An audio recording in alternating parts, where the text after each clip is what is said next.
ain't me. Tell me how we went from trapping to rapping on BET. Last week I told investing to the Kansas City Chiefs. Golden rule to invest and make that money while you sleep. They say trap a perfect mixture of Warren Buffett and me. No more shoebox money, them portfolios elite. Golden rule to invest and make that money while you sleep. I'm gone. What's good, what's good, what's good, family? It's your boy, the Wall Street Trapper, and welcome to another episode of Trappin Tuesday, y'all. Get some volume on that, you heard me? All right, man, I am excited to be here this weekend. This week, I got the weekend on my mind already, you heard? I'm excited to be here this week, man. But before we get into the week, I want to say something.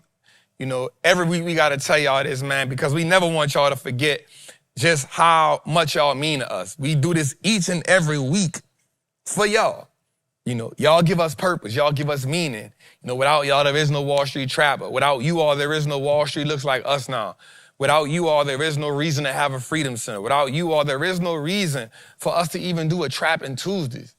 But because of y'all, and because we love serving y'all, and because we love when y'all repost stuff, we love getting y'all through y'all week, we love the fact that y'all bring us in y'all house, bring us in y'all kitchen, bring us in the living room, bring us in the car, bring us on a lunchroom at work. We appreciate that, and that's what has gotten us to episode 180. What, Jose? 184. Y'all have got us to episode 184. So I want to just give y'all another thank y'all, and we appreciate y'all. All right, man, so just tonight, it's something real good that I've been thinking about. So when I saw the title this week, it's crazy because I kind of knew that was going to be the title this week. I'm not even going to lie. I kind of knew it.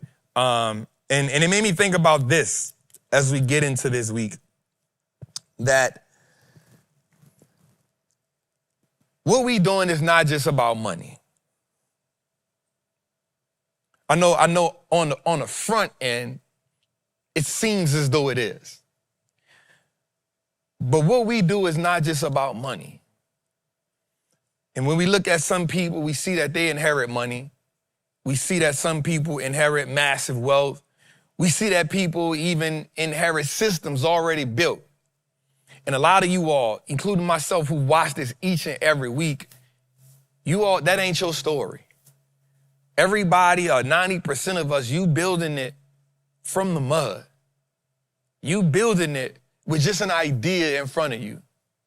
You building it with just the thought of what if. But what I've learned and what I've read is that the imagination can sometimes be the most powerful thing that you possess. Now don't get me, tonight is not to get you riled up.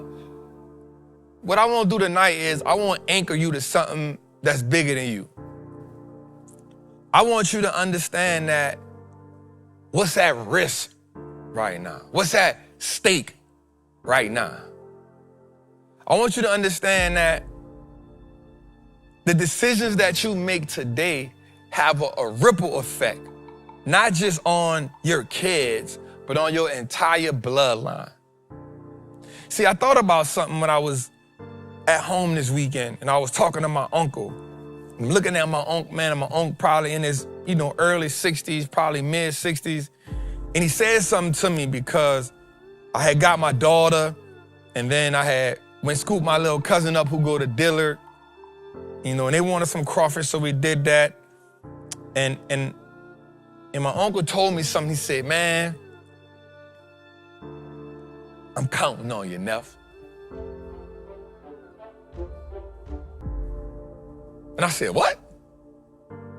Because he was sitting he got this thing, it's called Club Flood. So it's a little patio he built in his backyard, right? And they got like benches he built, and they got a little cover.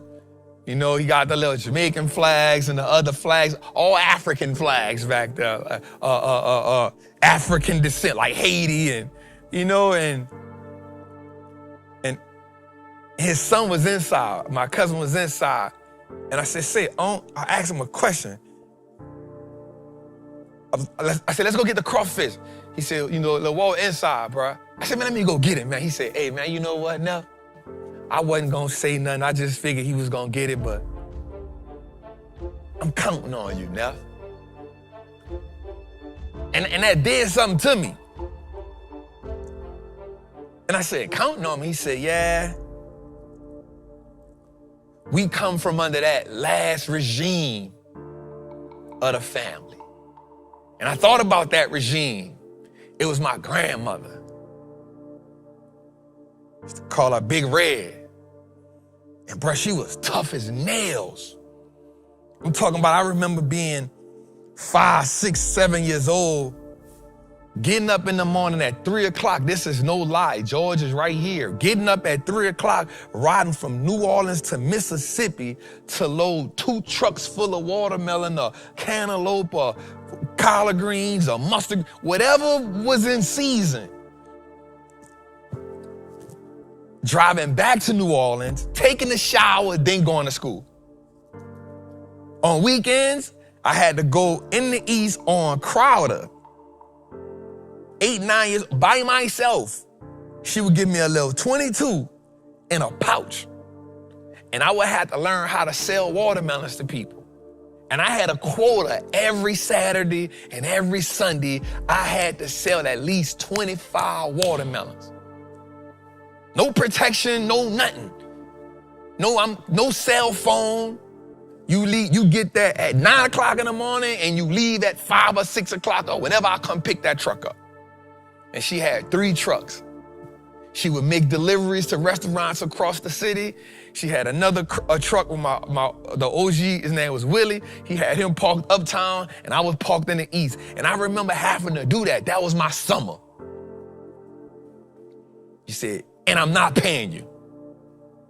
You get paid tips. So you better learn how to sell in watermelons and make them people give you a tip.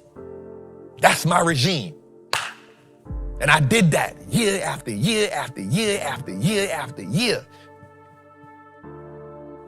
But it built something in me. It gave me hustle. It gave me, like, I gotta protect what we building. It gave me a sense of pride. And I remember being about 12 years old, 11 years old before she passed away. And I remember somebody came try to sell watermelons. They tried to put their truck behind her truck. So she went to City Hall and bought the strip and told the dude, if you won't hustle here, I own this part of the strip. You got to pay me rent. And this part is for me. So she made him move and he had to pay her to be there. And I thought that was just some of the most gangster stuff I ever seen. And it made me respect her at a different way. But it was the other things that she did in me. I know you like Trappin, I want to hear your story like that. I'm saying all that to say, this is what my uncle said, you come from under this kind of regime. That ain't about money right there, what he telling me. What he telling me is, oh, Neff, I'm in my 60s. I got some time here, but you the last one that come from that regime. So you got to implement that in everything that come. That's what that meant to me. And so I'm telling y'all that you may not have had my grandmother, but you had somebody in your family that installed something in you. And when you get caught in looking at the TikToks and the Instagrams and the Facebook, you get caught up in looking at all that and you forget that you the last of that regime. You get caught up in that, and I want you to, it's not about money, it's what are you gonna implement in them? That's the legacy capital right there. And it made me, from that point on, the rest of the weekend, I went to telling my daughter about my life. I went to telling her about my grandmother. I'm like, your great grandmother made me do this. Your great grandmother had me doing this. And I was doing this. And I remember this. And I remember that. And she went to asking me more and more and more questions. And it made me realize, like, this is the regime. Because we about to go, like, there's an era that's coming up now that has no idea what the bloodline look like. There's an era right now, don't know what family reunions are. Cuz just asked me, he said, hey, cuz, we going to Orlando this for Christmas? That's something I started a couple years ago. Every year for Christmas, we going to Orlando. We getting a big old house, 17 rooms. And I said, hey, I'm only gonna pay for this a couple years. After that, y'all gotta at least pay half on it, or y'all gotta pay for it. I know you get a trap, man. We here to talk about stocks. I'm telling you that we so focused on the money, we forget that there's a blueprint, there's a legacy that we gotta leave. What's the legacy we leave behind? Yep, I get the money. We gonna get the money, but what's the money without no meaning? What's the money without no memories? Does the money help us gain momentum? Does the money help us win our family back? Because that's what it's about for me. I walked in front of the building just now before this episode and I said, bro, I told the security, I said, Zo, this is a big old building, bro. And for some reason, it just hit me how big this building is. And I say, bro, this the first of many. Turning that last name to an asset mean more than just money. It's a regime change. So can the family hand you off something? Can they put it in your hand and say, hey, when I go, I know we in good hands? Like that's what when my uncle told me that, I'm not gonna lie. That's what that meant to me. It's like, hey, Neff, when I leave, we in good hands. Because the people before me left it to me. My mom, or his mama, and his grandmother, and his great aunts, they left it to him. And so now we all go to him for knowledge and information, and we go to him for language, and we go to him to ask questions. He the one. And so when he tell me that, I'm like, oh, I'm the one. So now what's the pillars at 43? What's the pillars that I got to put in place now so I can hand it off to somebody? Or does it all go away with him? Because at one time it was George's mom. She was the last one. So we all went to her house for everything. We called her for everything. And he was the closest to her. My uncle. And so, like, I'm asking you, when we look at the Waltons, let me make it make more sense to you. Like, let me shine light, because you might don't understand what I'm saying. When we think about the Waltons, Sam been dead. Sam been dead. Right? The initiator of the Rockefeller legacy, he been dead.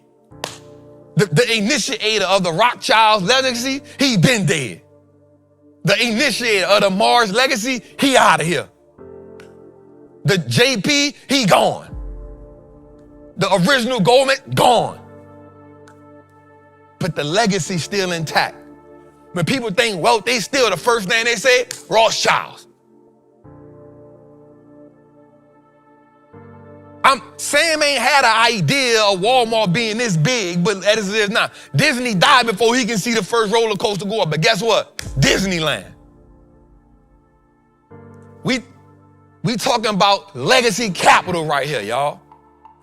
And listen, markets go up, markets go down. That's cool. We gonna endure that.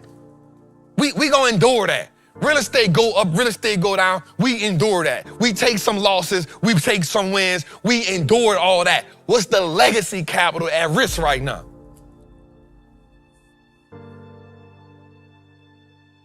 And I promise you this, man, that man in office, he don't got 30 more years left. But guess what he doing while he in office? We don't like a lot of stuff he doing. But guess what he doing? While we pissed off about a whole bunch of stuff that's going on, they showed a clip of him playing golf the other day. He like, yeah, I'll get to that when I get to it. He playing golf. But guess what we know for a fact that he doing? His family gonna be good when he leave. He putting them in position. He putting them in position. And so all I want access tonight, like when it comes to the legacy capital, are we making the investment to put the people that come behind us in position?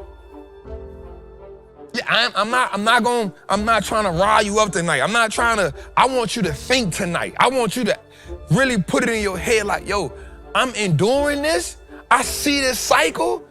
How do I get better through each cycle? How does the same thing that I endure now, when I go through it in 2-3 years from now when it happens again, am I better? Can I prepare the people that's coming behind me? Can I prepare my wife for this? Can I prepare my husband for this? Can I prepare my grandkids for this? What we building right now, y'all, I promise y'all, we at one of the most pivotal times of not just a generation, but of an era. The media making us rage bait. The media making us pissed off. Everybody on YouTube, they making us pissed off, be mad. It's black men against black women. It's Republicans against Democrats. It's gays against non-gays. We finding everything to fight about instead of like, yo, what's the legacy blueprint we got to leave behind? My little cousin texted me something today. I said, hey, man, we trying to go get 100 million, man. I ain't tripping on that. The goal is 100 million. Anything that takes me off the goal of 100 million, I don't want no parts of it. Anything that takes me away from building this Freedom Center all out so I can have a blueprint to go build number 2, I don't want no parts of it. Anything that's going to help take me away from impacting as many people as I can, I don't want no parts of it. Talked to David Shands today on the phone. I said, bro, I just want you to know, you said something on Threads the other day, bro, that inspired the hell out of me. He said, what I said, Trap? I said, you said beefing with me online is a one-man sport because I'll never entertain you. I said, bro, when I saw that, it did something to my heart. He said, yeah, bro, because I know what I'm at to build, bro. He said, bro, I'm building for my wife. I'm building for my kids. He said, if you beef with one, once that's over with, somebody else gonna find something else that ain't gonna like what you're doing. And somebody else ain't gonna like what you're doing. And the more you make progress and the more you succeed, more people not gonna like what you're doing. And the internet gives people the easiest access to you. So why am I fighting all them battles? I'm just focusing on me and my family. And I'm gonna just keep it. I say, bro, I'm telling you, you saved my whole brain just now. And I took off the Instagram for a minute after we put the last post up. Today was my first post in a whole week because I took a whole week to just sit in my brain and say, what am I building? What am I building? What am I really after? And it made me think about this weekend, bringing my daughter and showing my daughter the exact house where I slept in. I say, this house right here been abandoned since your daddy was a little boy, and I slept in there with no mattress. I would go steal blankets from the Goodwill. She say, right? I say, right there, Stank. And my daughter told me something, bro, that shook my spirit. She said, Dad, I'm proud of you. I could have melted in her hand. It lets me know that I'm building the right thing. And so anything that takes me off of this is a distraction. It's a detour. And I need you to understand that too. Yes, we gonna get the money. Guess what, y'all? Newsflash. If you stay in the game long enough, you gonna get the money. Let's just get that. If you stay in the game long enough, I promise you, you're gonna get the money. Because if you stay in the game long enough, you're gonna learn from the mistakes. Guess what, dog? Once you lose some money, you learn fast.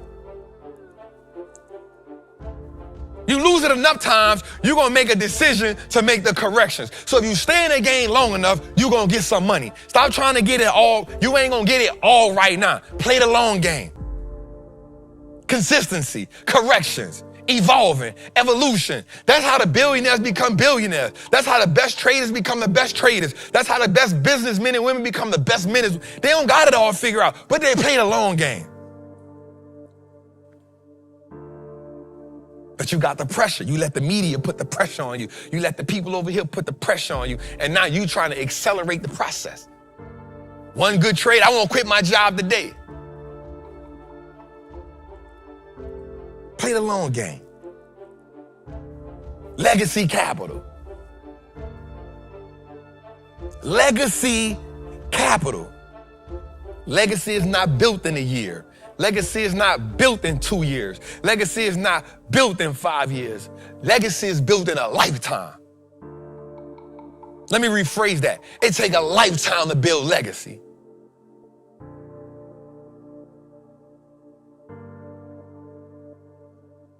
And the great ones that build legacy, If we look at the start, if we look at the beginning, if we look at the introductory to the game, here's what we'll understand. Tom Brady is not considered the best quarterback of all time, but he was the 199th pick of the draft. Michael Jordan, we didn't even believe Mike was going to be Mike early on in his career, but guess what? 6 championships later, quit three-peat.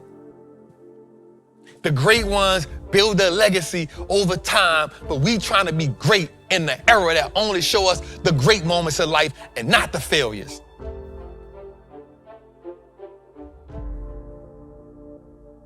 Everybody is trying to get this small game. Everybody trying to show the highlight reel. Everybody trying to show the present. Everybody trying to get the most views. And nobody ain't big. And that made me realize in this mentorship I went in, I sat around a bunch of 8 and 9 figure people and none of them don't know how to operate their Instagram. I sat in this room with these people that was worth 8 and 9 figures, some 7-figure people too. And they like, Instagram, I don't really be doing that. And I'm not saying nothing wrong with us, because, we come up in it, we like, hey, gotta get on Instagram, gotta get this vibe. They're like, I ain't paid taxes in 10 years, bro, I'm straight. You wanna invest in this wild game thing with me? This how I don't pay taxes. I go invest in wild game areas. I go invest in oil rigs. I don't even know what viral is. I'm like, you serious? Like, it don't really matter to me like that. I go on it sometime, but I'm like, damn, all right. Now I'm not taking away from the people that's in the game doing that, but I'm saying they playing the legacy game. We up late at night because you ain't went viral. You up late at night because the views ain't me, guilty. I'm up late at night because YouTube did this and did it. I'm like, bro, why is it fun? I'm trying to crack the code. Consistency. Just keep putting it out there. That's all. If it catch up, it catch up. Who gonna see it meant to see it. Keep putting it out there. Man, I did 5 of them in a row. I got 100. Why I'm getting 30 now? Now I'm up all night. I can't get no sleep. I'm getting up in the morning. I'm tired. They're like, bro, you look tired. I am tired. I'm working. You ain't working. No, nigga, you tripping. You tripping. The legacy game. And I want you to understand something, y'all. And I know you might feel like, damn, Trap, like you rant. No, I just want to understand, like, we playing a small pocket of the game because we ain't zoomed out enough to see how big the game really is. We're not zooming out enough. We're not zooming out enough.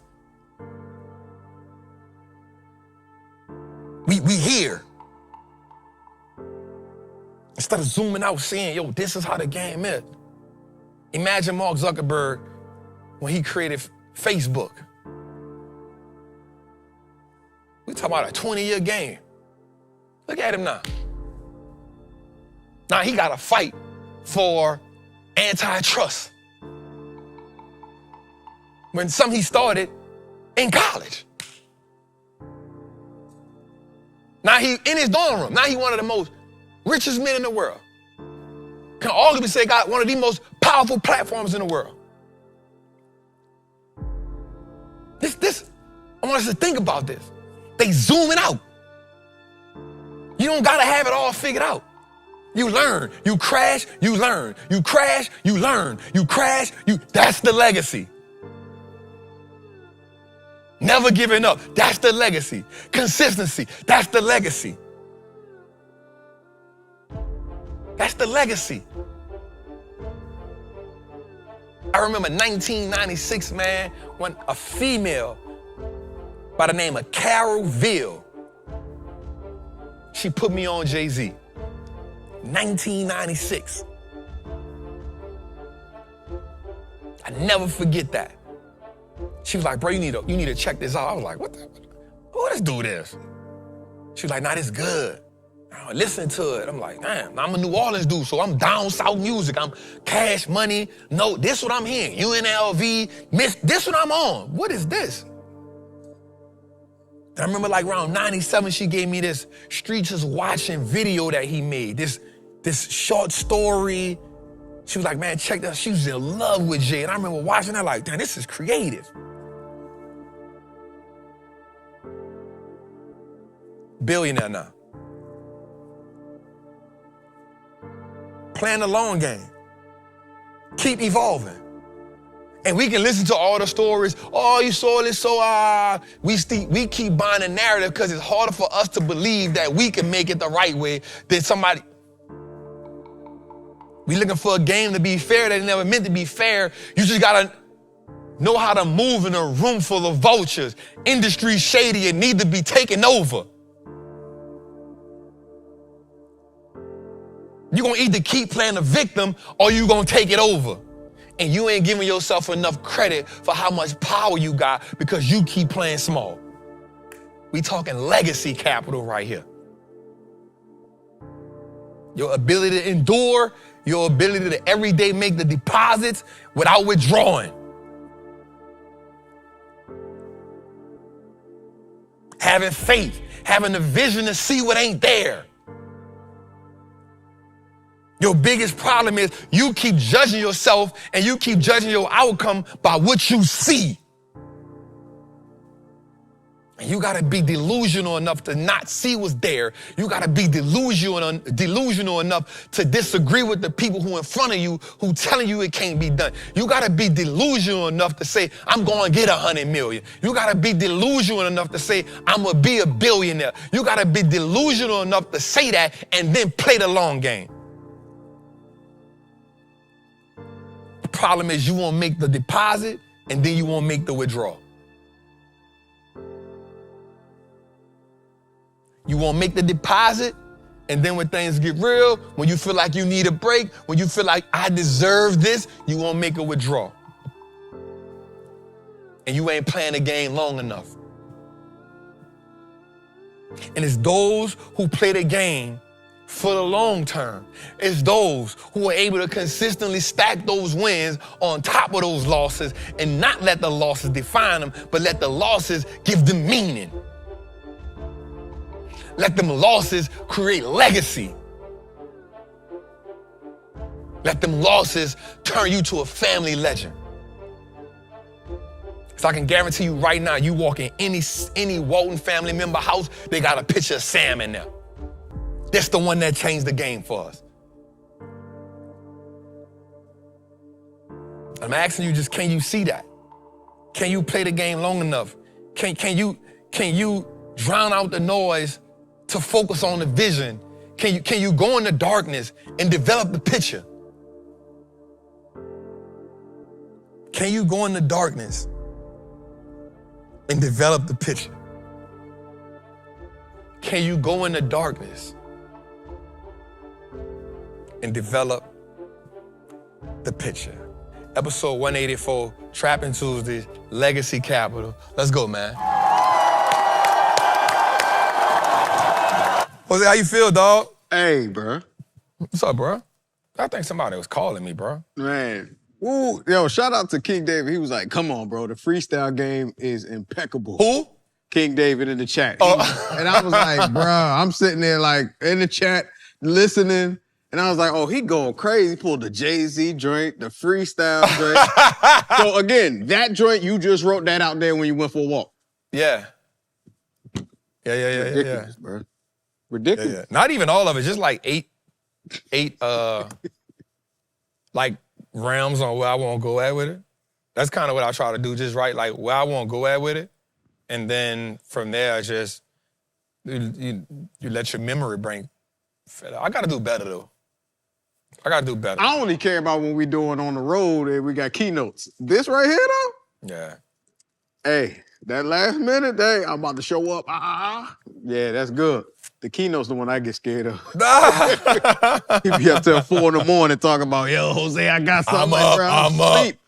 I'm up.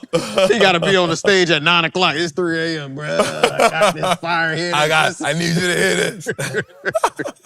I'm like, bro, this should have had this last week. Man, let's go, man. man. How you feeling, though? Man, bro, I'm not going to lie, man. I feel good, man. I think that,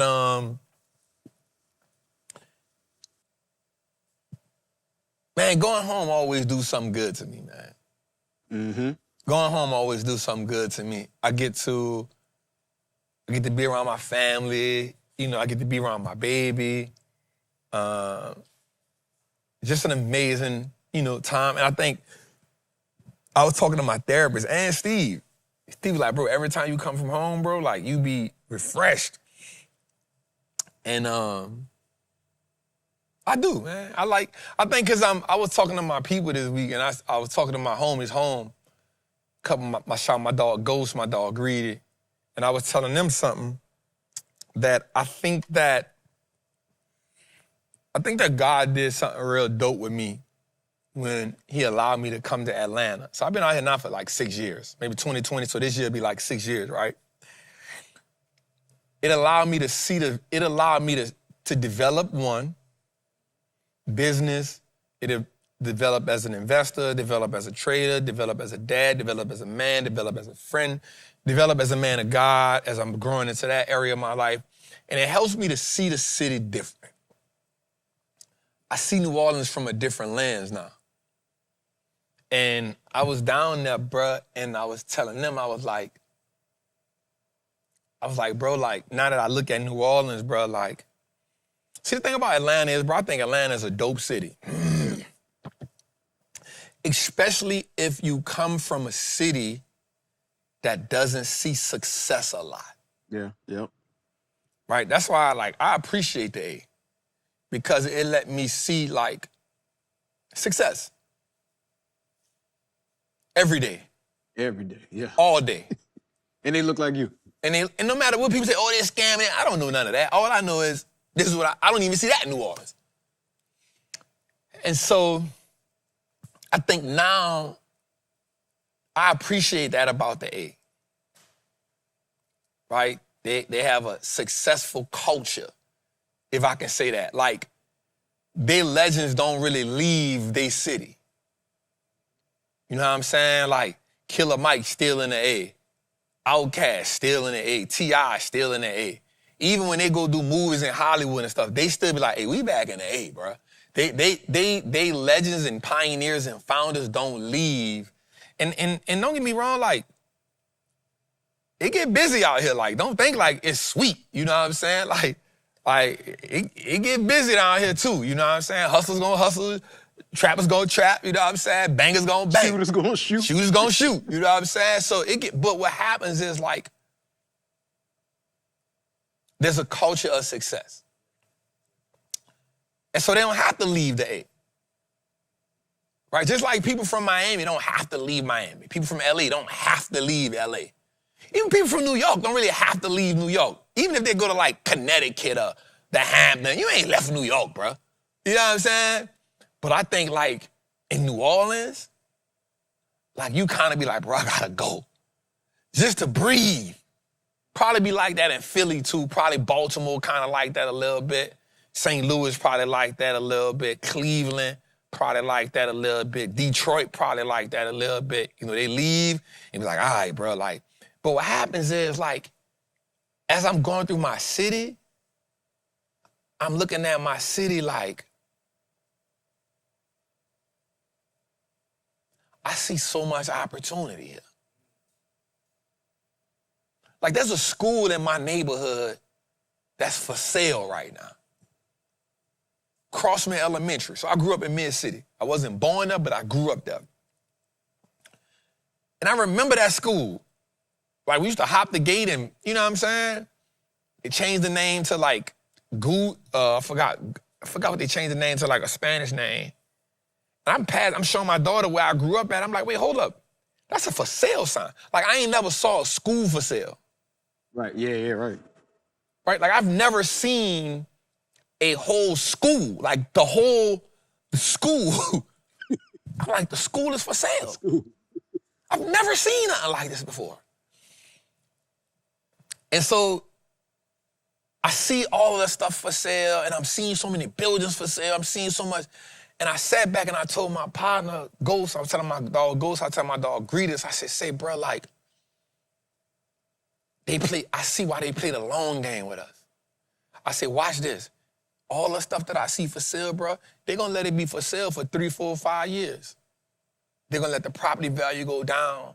They even understand the time when they need to buy it. They might let it go up for auction a couple times just to not buy it. right? So it's on the, and I'm looking at some of them on the thing, I'm like, it's been on the market 500 days. That wouldn't last out here. Right. It's been on the market 300 days, two of these big buildings. I'm like, bro, like, what? And I was like, bro, I get it. I said, they let these things be on sale for 3, 4, 5 years so they could get it for pennies on a dollar. Yep. And then they get it, they tear it down, they build what they gotta build, raise the property value up, push you in another corner. And so before you know it, the whole New Orleans living in a pocket in New Orleans, not full of number tourists. But it's hard to push us out because this is what we know. We can't, so now we in pockets of the city. The culture's still there, it's still rich, it's still thick, but now it's more tourists than citizens now. The natural inhabitants, or what you would call, start with an I. It's on the tip of my tongue, man. Indigenous people. And I'm like, bro, this is the game they play all around America. In every hood, Detroit, St. Louis, Memphis, I promise you can probably go in them areas and see, damn, I remember when I was a kid, this was this, and that, for sale. And guess what? Somebody gonna let it sit for 4 or 5 years, it's gonna be to the point where the bank just won't get off it. Wash, rinse, and repeat. Let me get it. Dang. That's the blueprint, bro. And my biggest problem is, I'm not gonna lie, that's how I had a feeling you was coming with this name, because I said it last week.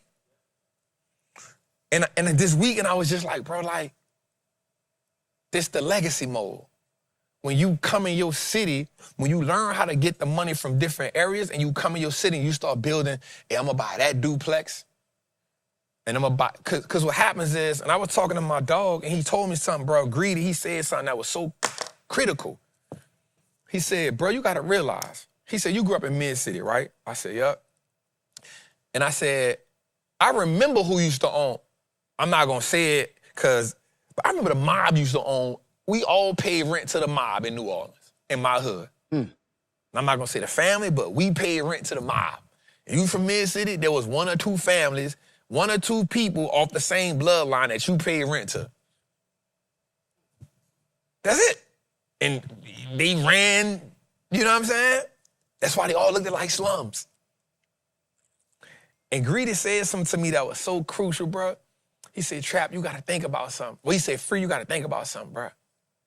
The old money that once ran New Orleans, they gone. And they left the money to their kids, and their kids don't want to be in New Orleans. Kids don't want it. He said, bro, New Orleans is for sale. And I thought about every hood, like, that's how every city is. But the problem is we can't never capitalize on it because we too distracted. All we gotta do is play the long game, bro. Whether you play the trading game, the investing game, if you just play the game long enough, and that's why I hope that me buying this building with the market gave somebody an aha moment. Well, not buying the building, but getting the down payment on this building was like, yo, bro, you know what? If I can do that. And that's something I won't do. I won't go do that in my city, bro. Like, I won't go show them, hey, bro, like, Operation Buy Back New Orleans, bro. Like, we can buy this joker back, bro. 1 building at a time, 1 duplex at a time, 1 fourplex at a time. Nigga, you want to die for the hood? Go. Let me show you how to get the money to go buy the property. At least now you know how to, you can defend it because you own the property now. You own the goddamn on trap house now. That's real. You know what I'm saying? And you know how powerful that'll be if a bunch of black people from their hood start saying, yep, we own this neighborhood. Yep, that school that's for sale, we own that school. Or somebody bought the school that looked like us skin. You know what I'm saying, bro? So when you take your kid down there, it'd be like, I used to sleep in that abandoned building. But now I own the whole block. And now I own the whole block. Now it's mixed unit. You know what I'm saying? You feel me? Use. And I just think that we don't,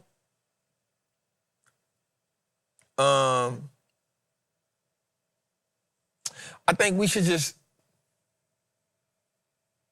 I think we get so caught up in entertainment, we forget the blueprint that's available to us. We get so caught up in the entertainment and because we so trying to prove to people that we on and popping, we forget the game that's available to us once we start making some bread. Right? I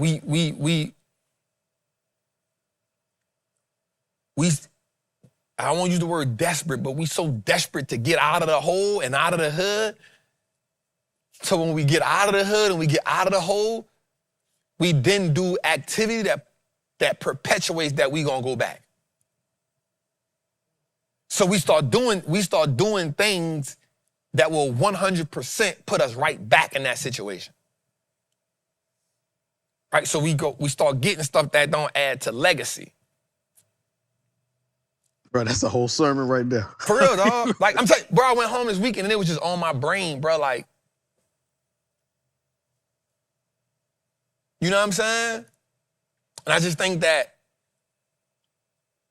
we don't see the game. We don't zoom out enough. Just simple as that, bro. We don't zoom out enough. And I think that we got to start zooming out a little bit more.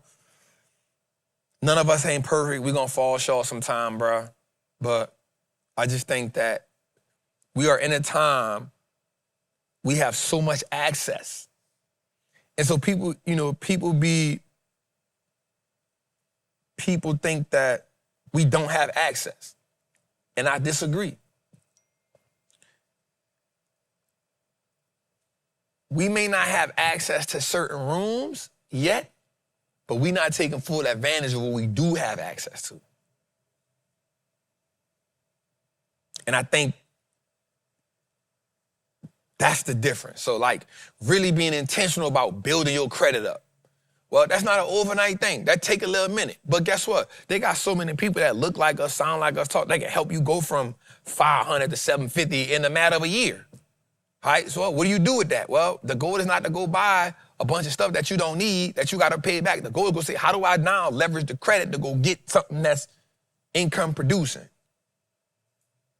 And contrary to popular belief, like, I think once you get the credit right, it should be, how do I get a rental instead of how I go get a house to own out? You know what I'm saying? And not saying nothing against home ownership, but home ownership, after you get one or two rentals, then go get your own. Then go get you the crib. Like, we got to think legacy mode. And I don't think we in legacy mode enough. I think once we get the money, we never switch to another mode. We be in survival mode. Then it's, well, I got to show niggas I'm on. Yep. Now I got to show you I made this money. Instead of saying, okay, boom, I just broke through. What's for sale? What, you know what I'm saying? Let me go find somebody that's been here before and go lock in with them. And it's not a one person thing. It's a cultural issue. You always talk about that financial trauma. It's a cultural issue. 100% is that finance. It's a cultural issue, bro. We don't know how to not fight each other. We don't know how to not be at each other's top. We don't know. For some reason, we've gotten really good at making each other the enemy. We've gotten really good at making each other the enemy. Instead of saying, man, I'm fighting for my last name right now. Like, and again, I'm not perfect. But I think on a journey, you have these aha moments where you start being like, damn, all right, shit. You know what I'm saying? On a journey, you got to start having these moments that make you say, damn, all right. Because, again, what's the blueprint that we leaving for the ones that come behind us? All right, let's shout out our people right quick, man. I ain't mean to stay there that long. Rudy, what's good, man? Dave Edits, what's good, man? She's old chick, what's up, family? Carolina Blue, I see you, brother. Cheesy Bread, I see you, family. Michelle, Right to Educate, I see you, beloved. Posh Lady Terry, I see you, family. Tori Simmons, I see you, family. Mo Ashley, what's good, beloved? Dana, a.k.a. Miracle, what's good? First Year Millionaire, I see you. King Me 305, I see you. Pascal, what's good, family? Nettie, what's good, queen? Aha Films, what's good? Chopper Fellas, what's good, family? Ziz7774, what's good? Caleb Keys, what's good, family? Ave got it, we'll see you. D Visuals, I see you, family. Jermaine Cobbins, what's good? Natalie Nicole, appreciate the super chat, queen. I said that whole name, I'm tripping. Whole name? You almost said her middle name. God damn. I see you, beloved. Thank you, queen. Doug Perry, I see you, family. Talk 785, I see you, family. Gabriel Parks, I see you, family. Drift Ones, I see you, family. Will Mack, I see you, family. Larry Morgan, I see you, OG. Money Rail 062, I see you. Gino, what's good, brother? Stello, I see you. Double R, what's good? Shelly Booker, I see you, queen. Will Mack, what's good, brother? Ernso, what's good? Boogie Down 007, I see you. Brandon Ware, I see you.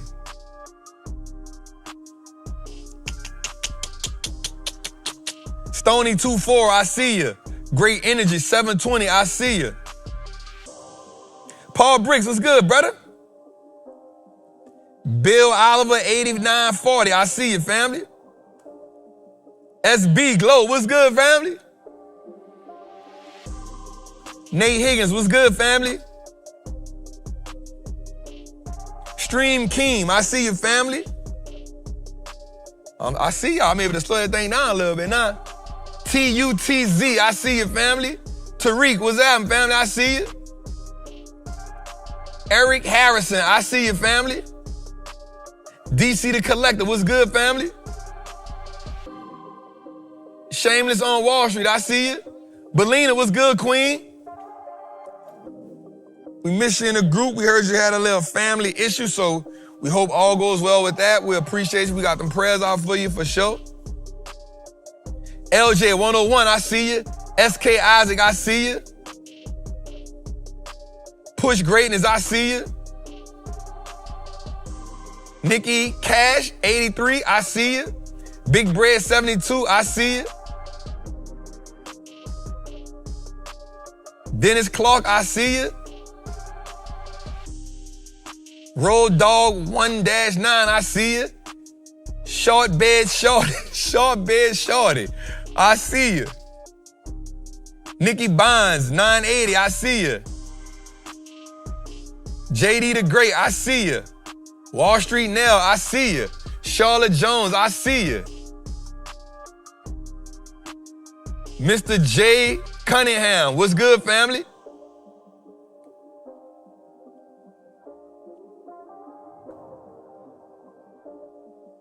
All right, let's go. Let's go. I said double R, I see you. Big Fred, I see you. I don't like calling no man big, damn. But Call you me got too. Big Trap on everything. Shazam, I see you. Shazam, I see you. Gutter, what's good, man? I was waiting for my dog, man.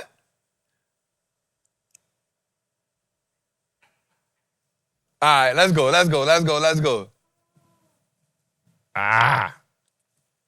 All right, man, let's get it. We got a good show tonight. Got some things to talk about. We're going to talk about the war. How does that affect the markets? Got some things to talk about with Uber. Got some things to talk about with Tesla. Got some things to talk about with Tesla. We got some things to talk about, man. So I think that's going to be real good tonight to talk about, man. Let me say this to Jose, bro. I had a queen come in the other day, and I won't say this the right way so y'all don't start tripping. Already got it. They're going to be tripping the way I say this, but y'all be tripping, man. Y'all really be tripping. But at 43 years old, at 43 years old, I realized that the chiropractor is a great friend, and we need agility. Agility. So yes, agility, mobility. We need to be stretched. So I found this queen, man, and bruh, I'm not gonna lie to you. When she finished, I said, man, I felt like you just made love to me, man. Lord. That boy George walked in here, I did this. Bruh.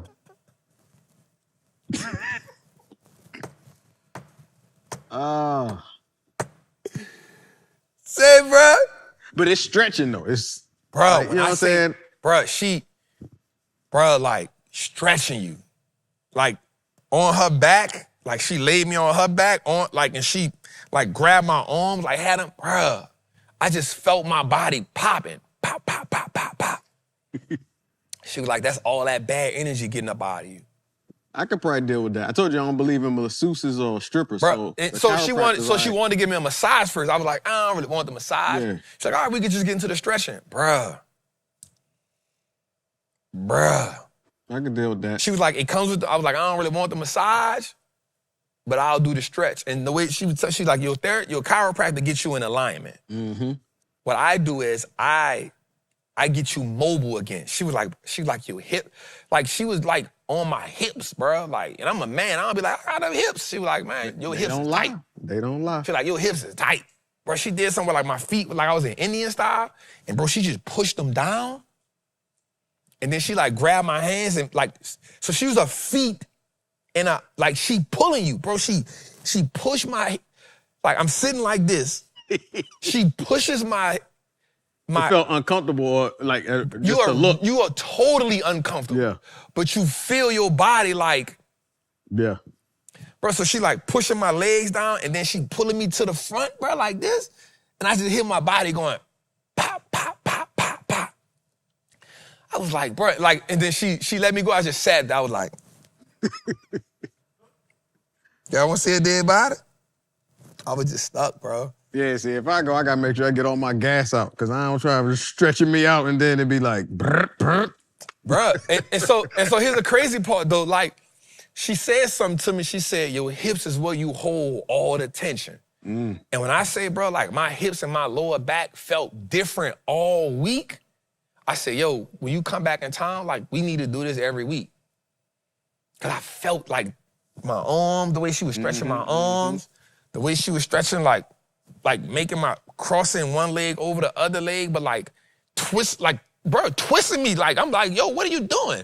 But you can feel the stretch. You can feel like your torso stretching. You can feel like the release. And here's how I know it was releasing something, bro. Because when she would be like, you don't gotta rush. Like when she would finish one position, I would be like, and you could feel like lightheaded. You know what I'm saying? And I realized that's why the football players do it. That's why football players, basketball players, that's why they do it. Cause we don't realize that, bro, we don't even do we might go to the gym and work out, but we don't be doing no stretching. No stretching. We be doing shit like this. Do a little look. Foot joint, little. Do that little shit. Shake it out. All right, let's go. Right. I ain't doing that. Oh. I know I don't, bro. I ain't doing that. I know I don't. That's your stupid ass.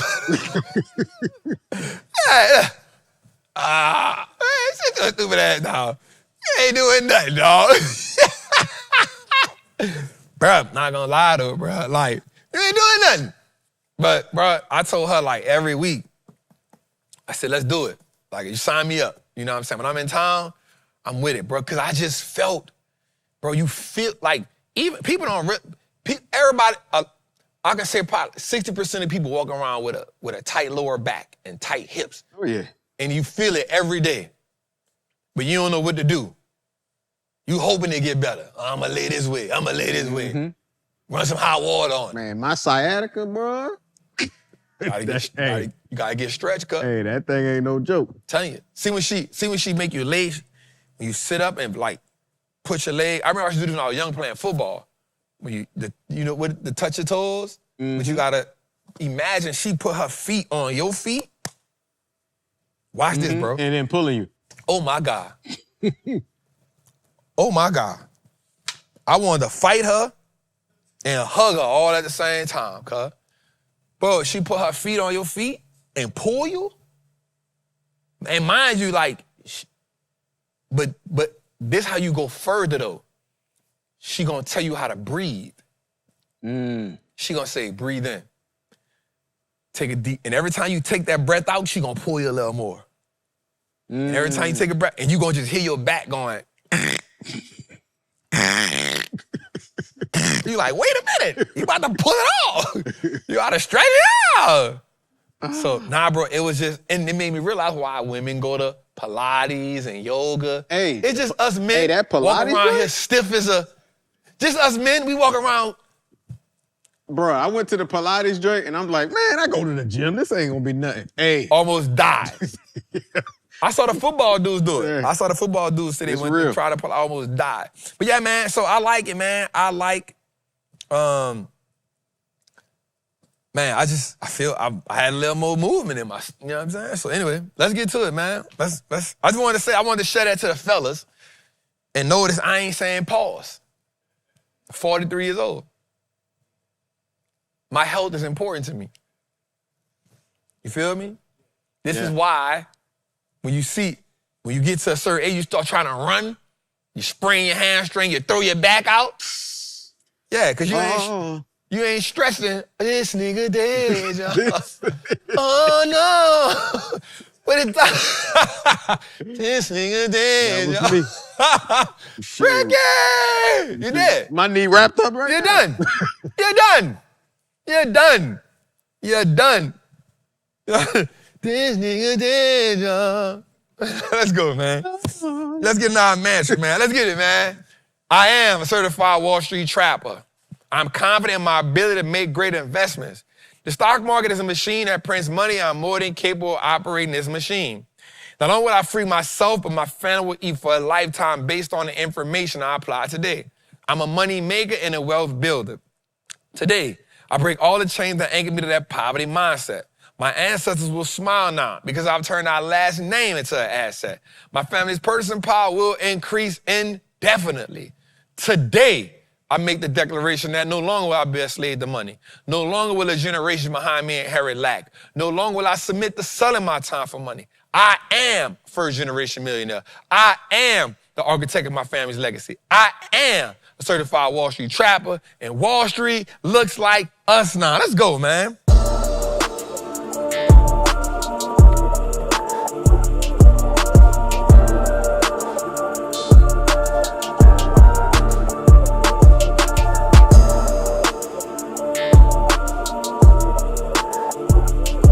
Hey, bro. I want to say something right quick before we take the mantra down. There's certain parts of that mantra that hit really heavy. It says, today, I break all the chains that anchor me to the poverty mindset. Bro, that's so powerful. My ancestors will smile now. My family's purchasing power will increase. No longer will the generations behind me inherit lack. I ams. Thank you, God, for allowing me to write that. That's a real mantra right there, dog. We've been saying that for 184 episodes. That's a real when mantra. they come in and just be standing up and saluting. Huh? When the trappers, when we do the live show. Oh, that's crazy. We was on tour. That's crazy. Yeah. I like that. We got to go on tour again, dog. Well, speaking of that, we got the My First Trade event coming. My first trade event is in 1 week. My first trade event is in 1 week, man. Listen, it's going to be amazing. Workbook's about to go out in a minute. Make your first trade. Make your first trade, man. This is going to be phenomenal. Again, live, real-time things we doing in here, man. Fill in the blank workbooks. 2 days of just rocking out, man. Rocking out on chart. And I think now is the most pivotal time. I was telling Rob something earlier today. He said, man, how you been, man? I said, man, I've been good, man. I said, man, he's like, how you trade me? I said, bro, I've been good. Like, I'm not making no new plays. Like, talking about we made a play Friday. We made like 3 plays Friday that we got in. But I said, I say our goal right now, bro, is to navigate this place. So that's what I've really been doing. So in a group, I've been doing something heavy. I've been doing like a pre-market breakdown, midday breakdown, end of the day breakdown. So they can just understand where we at and what we got going on. And I think what happens is in this type of environment, people will get trader whiplash. And they'll keep jumping from style to style, or they'll keep jumping from what they using. Like, I'm not a day trader, so I'm never gonna buy into day trader mechanics. That's not where I made my millions at, right? It's where I lost more money at. And nothing against day traders. So I'm never gonna, like, I was studying Mark Minervini. That's somebody I study, I read a lot of his books. And I remember him saying something. He said, he said something one day. He said, if I made all of my millions, he said, I made 95% of my millions in my, he talks shit sometimes, so he drop his nuts on you sometimes. He said, I made over $70 million in this game. Okay. Why would I go away from the thing that made me 67 million of them? I find my setups, I find leaders, I trade leaders off of bases. That's how I play the game. And if the game not giving me what I need, I'm gonna sit down until it gives me that. Because the game gonna give me, and this is me paraphrasing this part of it, the game gonna give me what I want if I'm patient enough to sit and, to be a spectator. And I think that sometimes, like, if you're a day trader, then that's like, kill it. I'm a swing trader. I like to hold stuff for weeks, months. That's how I am. So I'll get in some plays and maybe go against me for a little bit. For the most part, we've come out on the end. We've had some losses, we've had some losses, but for the most part, in our totality, we've won way more than we lost.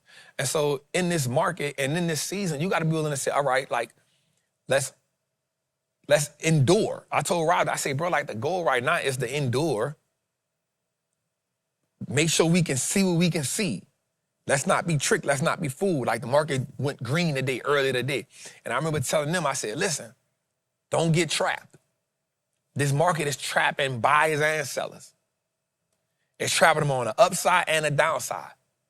Don't get trapped. Just be cool, right? Show us shit stink. 3 o'clock came. I said, hey, 3 o'clock hour, y'all. Watch it. Still in range, but gave back everything it had today. Right? And so you got to be willing to say, bro, like, this is my style. And not force things, because another thing the market will do is it'll make you start forcing stuff because you want to be in stuff. I don't need the action that bad. I can watch the chart all day. Go to my chart, look at my key levels, watch what they hit key level, give me confirmation, I go. It don't, I move. I'm okay. And so I just think that people need to, I just think that's the game. And I think I think the internet has made the game so much like a slot machine where people just running, I'm trying to be here, and I'm just like, bro, like, this is how I made my millions. I'm all right. I'm gonna give my squad as much information so we can dialogue. I appreciate Rob for jumping in, but I think this is the perfect time to be in the Make Your First Trade event. I think these are the moments, and this is the criteria, this is the environment that you become skilled. Because no safe, no safe ocean made a great captain. You know what I'm saying? And being able to navigate this, bro, and navigate it with ease, that's it. And you can just stick to that. So next week, man, we got our VIP day, the 19th. They're having an in-person, a meet and greet. That's for the VIPs. And then the VIPs are doing a special lunch with me upstairs each and every day. Well, I'll be sitting down with them personally. We got a nice menu for them too, man. Golly, that menu. Super. I saw that menu last night. I said, okay. So we got a nice menu for the VIPs. But then, you know, just the general admissions, man, that's going to be love too. So come in, 2 days, packed, myself, Rob. You never know, man. We just ain't here. We locking in with y'all, intimate, no distractions. We going through it, answering the questions, but also showing you how to get on the chart and get busy so we can have that legacy capital. So get in it, man. Get yours. I told y'all them VIPs was going to be going. I think we got one left. for the VIPs. But yeah, get in there, man. Make your first trade. This is going to be something, and I know a lot of people be needing. I think what I love most about the Make Your First Trade that we did the first time that we're going to do again is just like the being able to ask your question in person. Mm-hmm.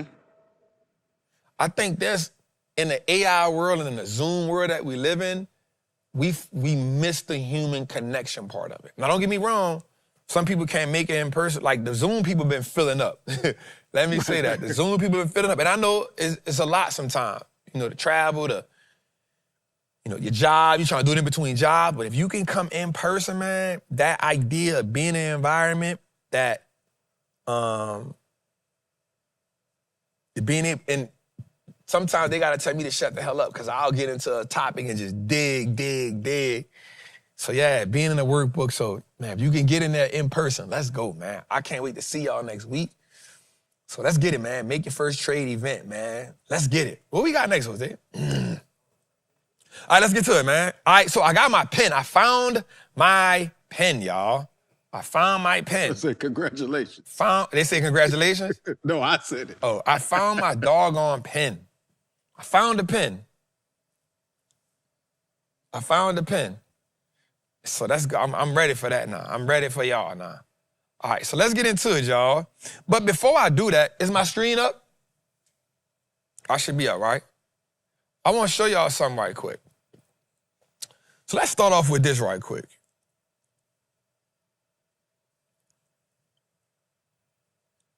Man, get off my screen, man.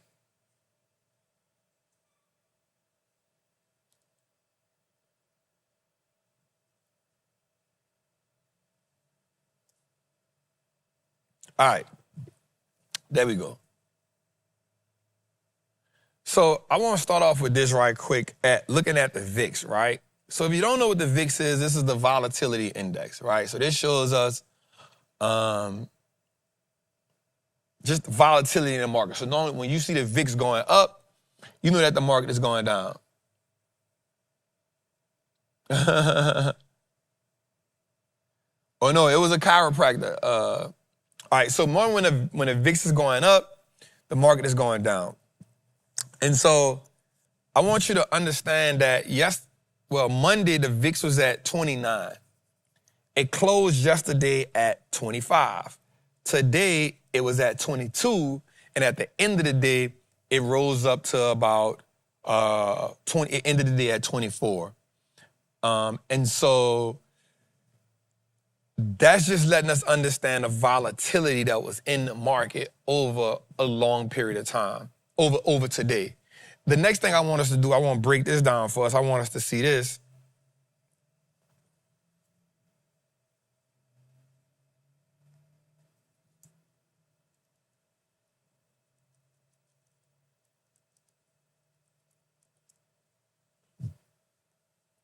I want to walk through this with us right quick so we can see this, right?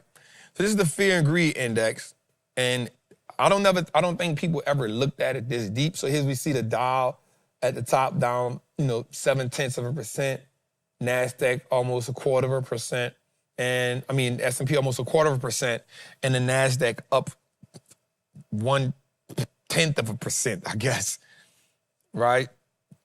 But I want to look at something. So right now, the fear and greed index is right at about 28. Now, yesterday it was at 23. This morning it was at 32. Now, I want you to look at something.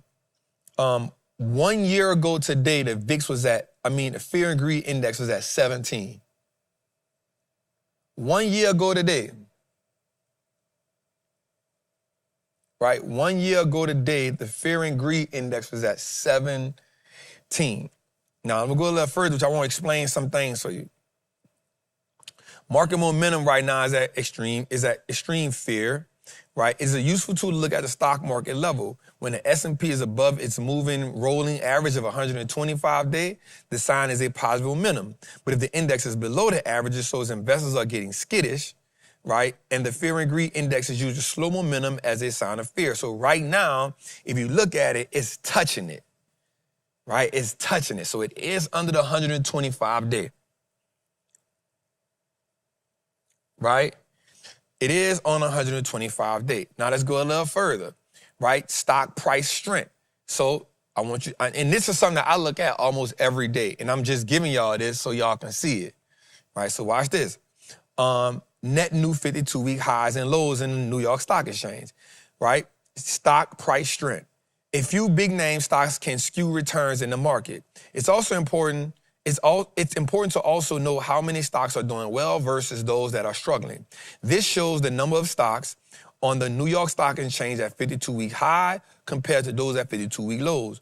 When there are more highs than lows, that's a bullish shining signal, and you know if there's more lows than highs, then it's the other way around, right? Well, right now, it's at neutral, right? So it's at neutral when it comes to stock price strength, meaning highs and lows is probably around the same. So it's at neutral. Right, here we go. Stock price breadth. Right now, it's at greed. So the market is made up of thousands of stocks. On any given day, investors are actually actively buying and selling them. This measures stocks at the amount of volume of shares on the New York Stock Exchange that are rising compared to the number of shares that are falling. A lower or even negative number is a bearish sign. The fear and greed index uses decreasing trading volume as a signal of fear. So right now there's a lot of volume being on. There's a lot of volume happening right now. A lot of volume is happening right now. So it's kind of in a greed mode, but only because, again, there's a lot of volume taking place. Let's go a little further. Put and call ratio on a 5-day average is at extreme fear. Why? Because options are contracts that give investors the right to buy or sell stocks. Indexes or other financial securities at an agreed upon price and date.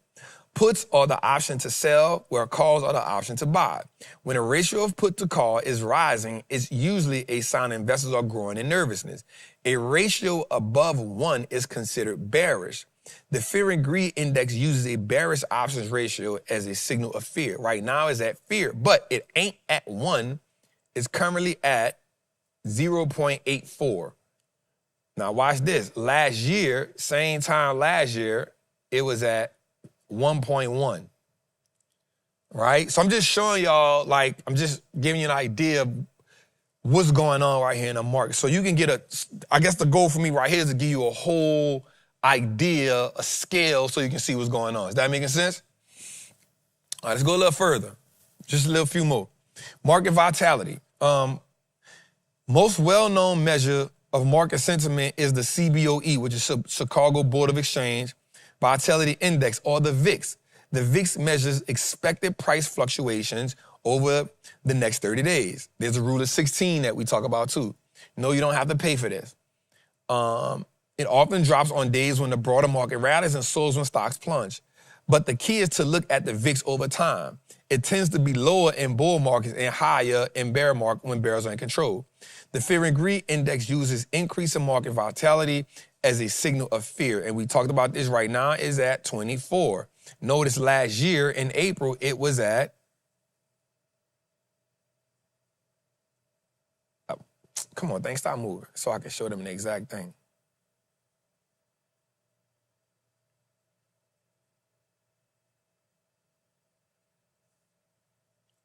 It's at 60.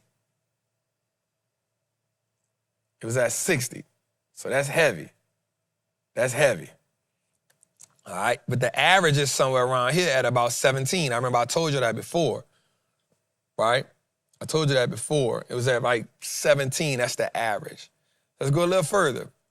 Safe haven demand, the difference in stocks 20-day and bond returns. So stocks are riskier than bonds, but the reward for investing in stocks over time long haul is greater. Still, bonds can outperform stocks over short periods. Safe haven demands show the difference between treasury bonds and stock returns over 20-day time trading days. Bonds do better when investors are scared. The fear and greed index uses an increase in safe haven demand as a signal of fear. And right now, we are in fear. All right? We are in fear. All right? I don't really talk about the junk bond too much, but junk bond carry a high risk default compared to other bond yields on the return you get on investing in bonds. They dip when prices go up. If investors crave junk bonds, the yields drop. Likewise, yields rise when people are selling. So a smaller difference or spread between yields or junk bonds or safer government bonds is a sign investors are taking on more risk. A wider spread shows more caution. I don't really never look at the junk bond, but I do look at the other 6. 1, 2, 3, 4, 5, 6. I do look at those, and this is how the fear and greed index is kind of calculated. So I just wanted to show y'all that so that when you all are looking, you all can see, it ain't nothing but typing in fear and greed index, and it'll bring you to this CNN business page, and this is a good thing for you to look at. Right? This is a good, tool for you to look at and see. So I just wanted to show y'all that right quick before I went any further on anything. Let's go. All right. All right, let's get to it, man. We got time. So, here we go, man. We're looking at the S&P. Let's look at the SPY. I know what y'all gonna say. I'm gonna put it on dark mode for y'all. No big deal. Chill out. I got you. All right, so we'll go on dark mode for a minute. Let's do something right quick, though. Let's look at this 10-year. Let's look at the weekly, and let's just go out further. Let me move this up for a second.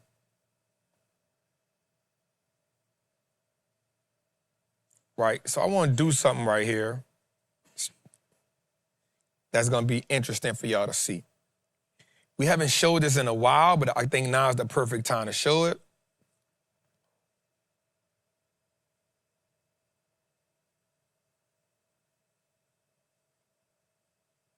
This is the COVID lows, right? And so if we take that,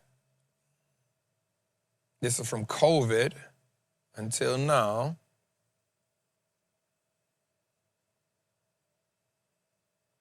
Right? Notice we now have some more room. Right? So remember we talked about this a while back. This represents every time the market dipped from the COVID lows. Boom, boom. This was the highs. We hit it once, we hit it here, then we came and hit it here. Now, what's interesting about this is, if we look at it now,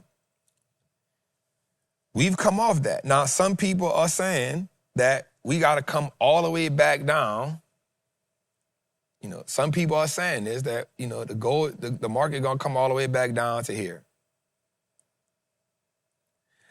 I don't believe that.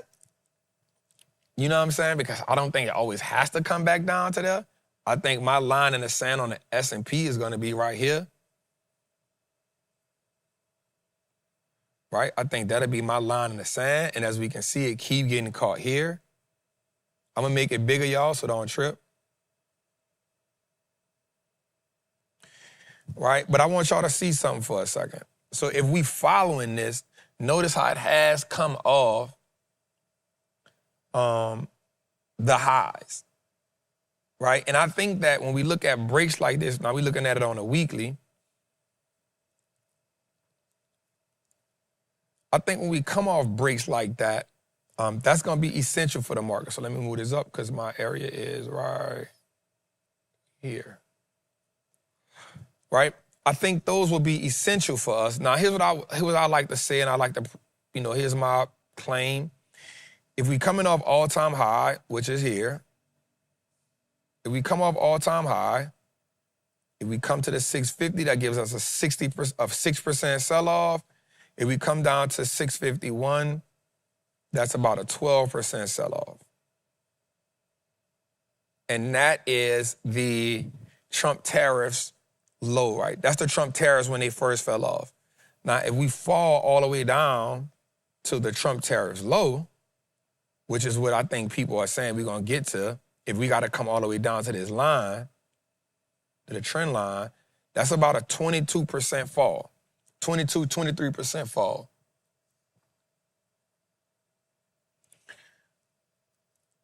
I mean, I don't buy that, but you can't never say what the market not gonna do. I can see us hitting that 650. I can see that happening. I can see us even going, I can see us getting to 612, right? Which would be a nice correction. That would give us 11%. I can see that happening. I'll be honest with you, I don't see us going back-to-back years with 20+% drawdown.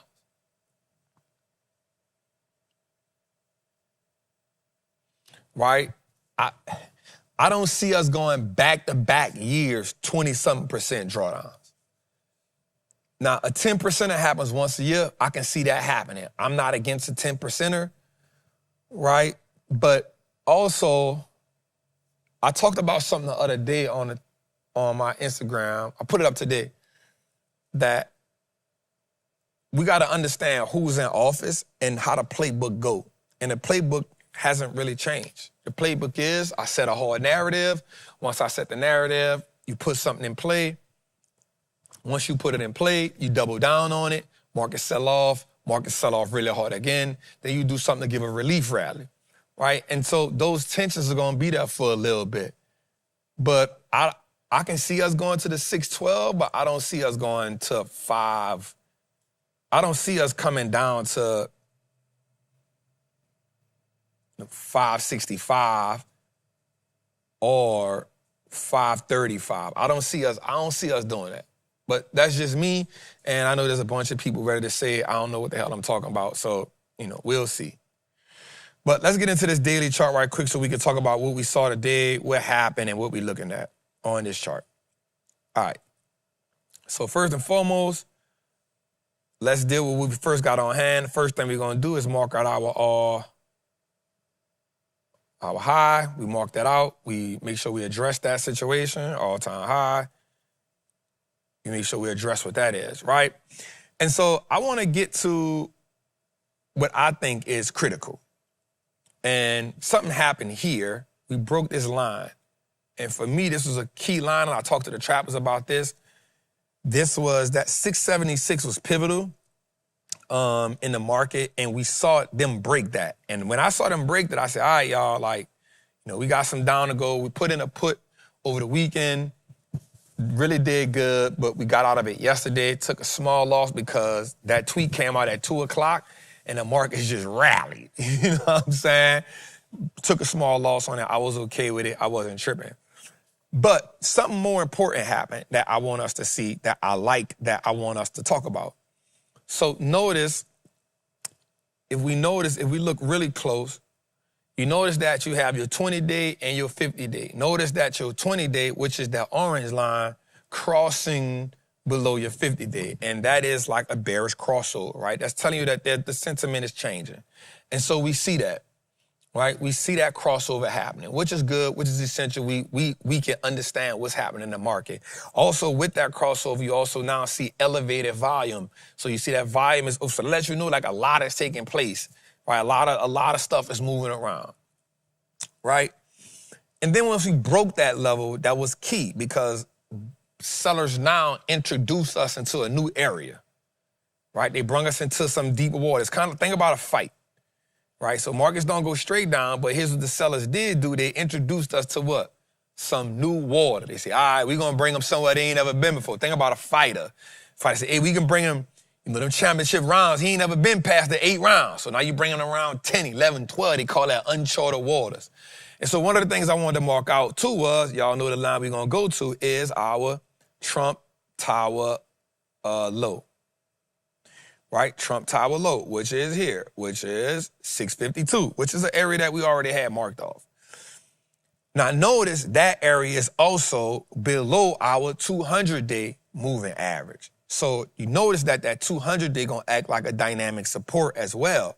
So in my mind, what we wanna see is, we wanna say, hey, does it hit the 200 or does it go to the Trump tariff low, which was 652, 651, up in that area.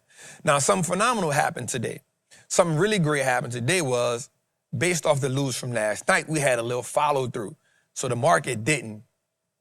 The market gapped up from yesterday slightly, not a lot. This is small, not really a gap, but just opened higher. Let me rephrase that. It opened higher. And then as it opened higher, I told the trapper something I told the Patreon, the money printer, something that was essential. So one of the things that I wanted to do was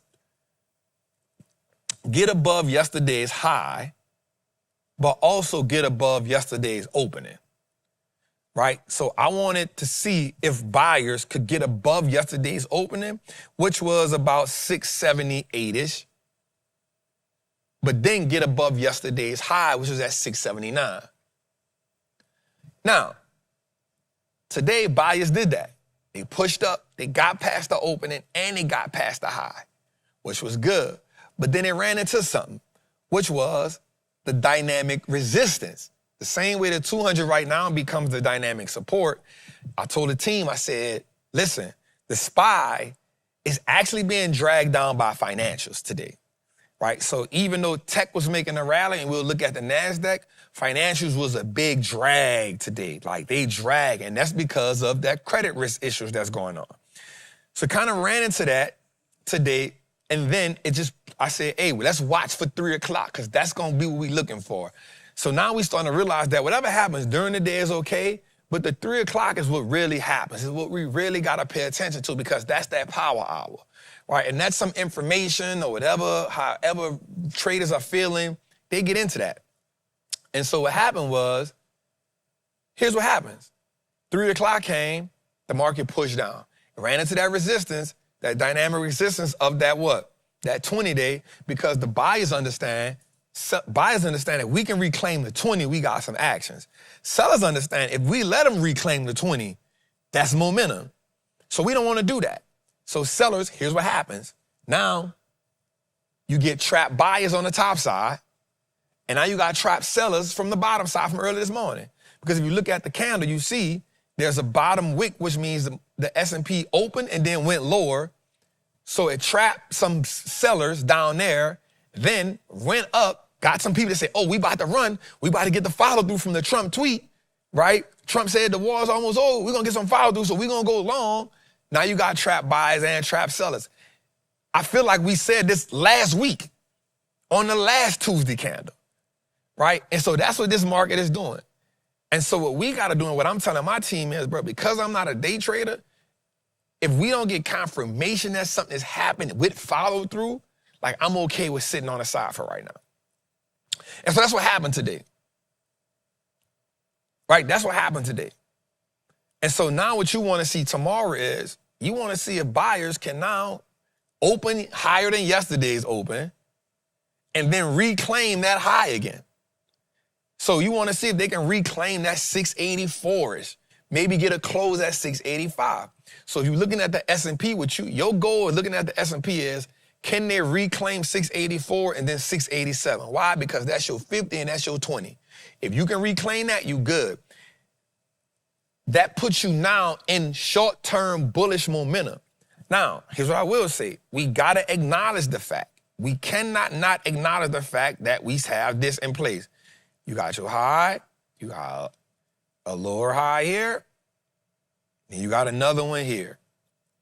You cannot deny that fact. You cannot deny that fact. And those 3 in a row put you in a situation where the market hasn't totally broke down yet, but it is in a process of breaking down. We can be optimistic all we want. We got to pay attention to what we see.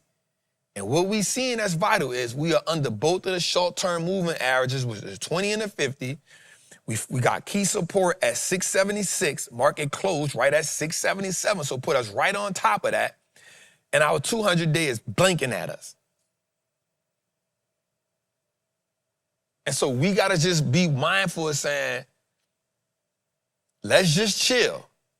Let whoever gonna take over so we can know, but let's not get washed in this by doing that. All right, I hope I made some sense right there for some people. Let's go look at the Qs. Let me take that off the screen for y'all. And y'all put one stock in the chat and we'll go look at that before we go any further.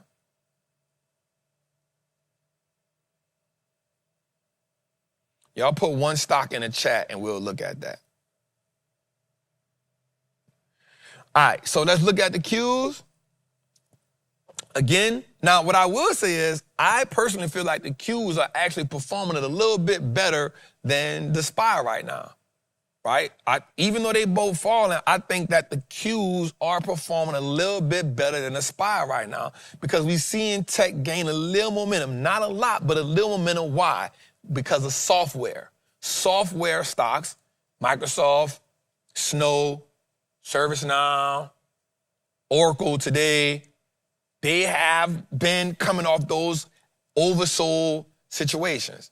And so I think tech is performing a little bit better, and the market kind of shows us that simply because, let's mark something out right quick, and I hope these be vital to y'all, the way y'all can see.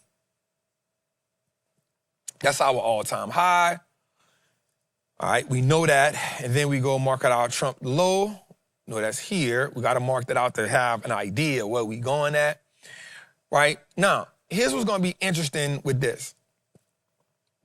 I found this to be real interesting, right? There's an area here that I really was paying. Oh, it's already marked up, my bad. So, after the drawdown, we saw that it bumped almost close to our 200, but the key area was looking at 606, which was our 20.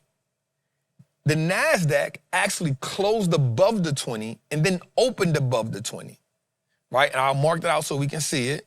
That was this right here. It opened above the 20 and it closed today above the 20. Now, something interesting about the NASDAQ today was a key area that I broke down in the group today was if we can reclaim 614. 614 was a key area for us to reclaim, and it got close to it. It got close to it. I said we can jump on top of 613 and reclaim 614. That was in my breakdown for the group today.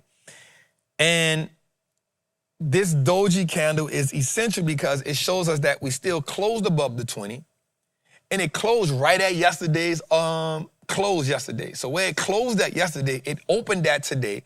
It ran up to 613, almost got to the 614, and then at 3 o'clock today, sellers absorbed all that buying pressure. As they absorbed it, pushed it right back down to where it opened at, and you just had a day of flatness. Now, you may have some things under the hood that unfolding and unraveling in certain ways, but this is what happens. And so for us, this is what I'm saying, like, base hits and bunts for sure, but let the feel play out a little bit more. We understand that the buyers are not letting the sellers go too far, but sellers are developing new territory. How do we know? Because they done pushed us all the way down to this.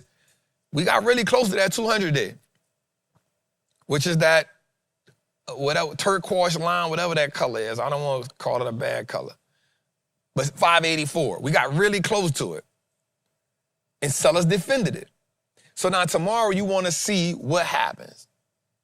Now, I'm not saying for you not to be bullish about the market. I just don't want you to be overly bearish about the market because that ain't what the market's showing. But we do have to do what? We do have to do something. And I'm going to say something. We do have to be mindful of this. You got your high, and then you get a what? Low or high, we got to acknowledge it. We got to acknowledge it. We got to acknowledge it. We cannot not acknowledge it. And that is signal of short-term bearish pressure. But I don't see the market, I don't think the market has all the way broken down yet, though. Because you see the bulls reclaiming the 20s and threatening the 50s. That's not a market that has broken down.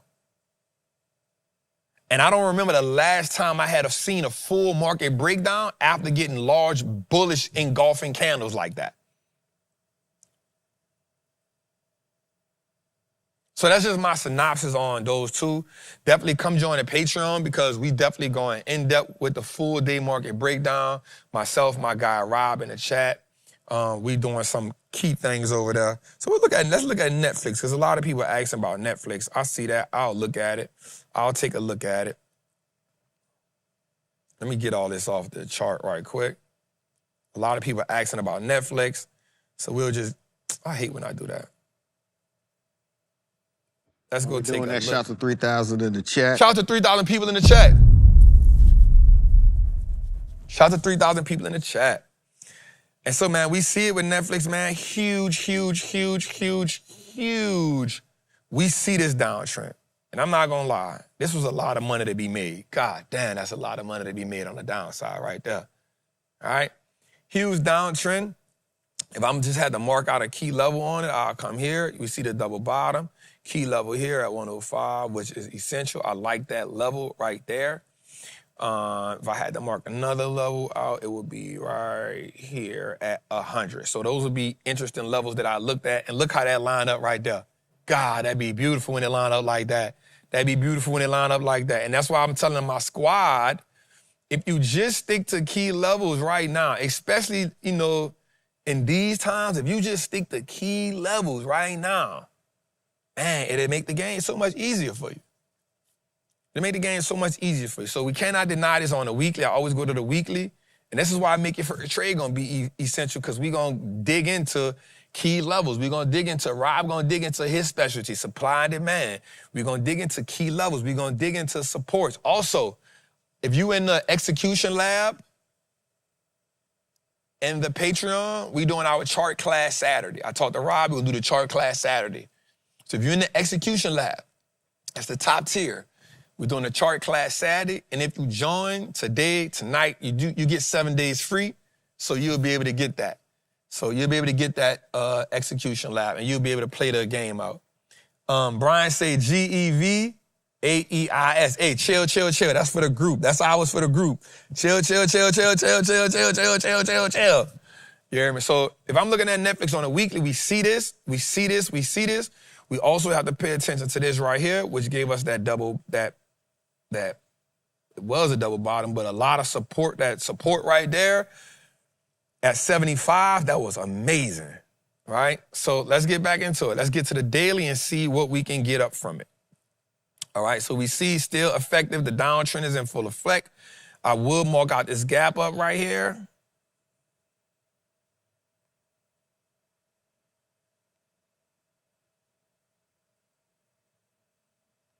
Got to mark that out.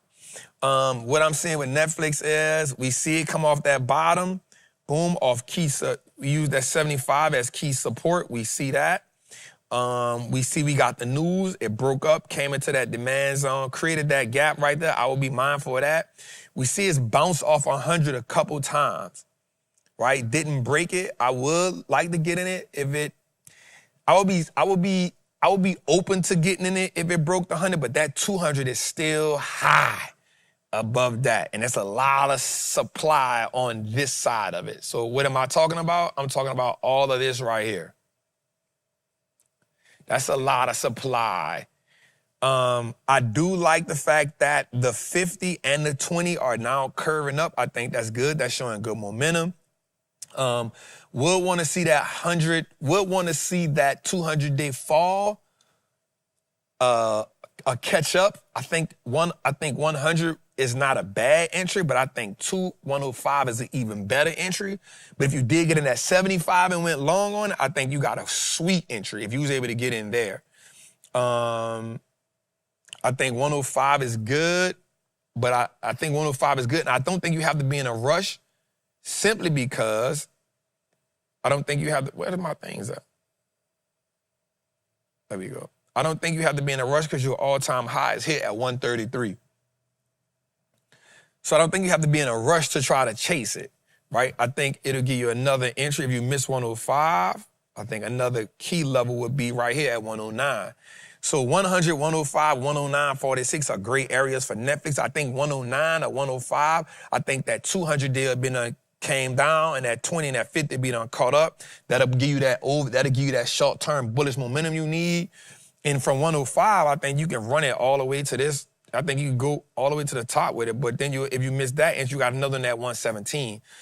I like the 105. I like the 100 if you want to be optimistic. I will go a small position at 100. If you did get in at 100, I would do something like a quarter position of what I had, and I would keep the stop real tight at about 96. I would keep my stop at 96 if I got in at 100, because you being optimistic on the long side. If you got to 105, I like it better at 105, especially with volume. 105, I would have I would still go with 96 as the support, even if I got in at 105. 109 would be even better. I would feel a whole lot better at 109. And that's just trading the key levels off the downtrend. That's all you got to do. So that's what I think we should do right there. And so, yeah, I like it right there. I think you could check it on a daily.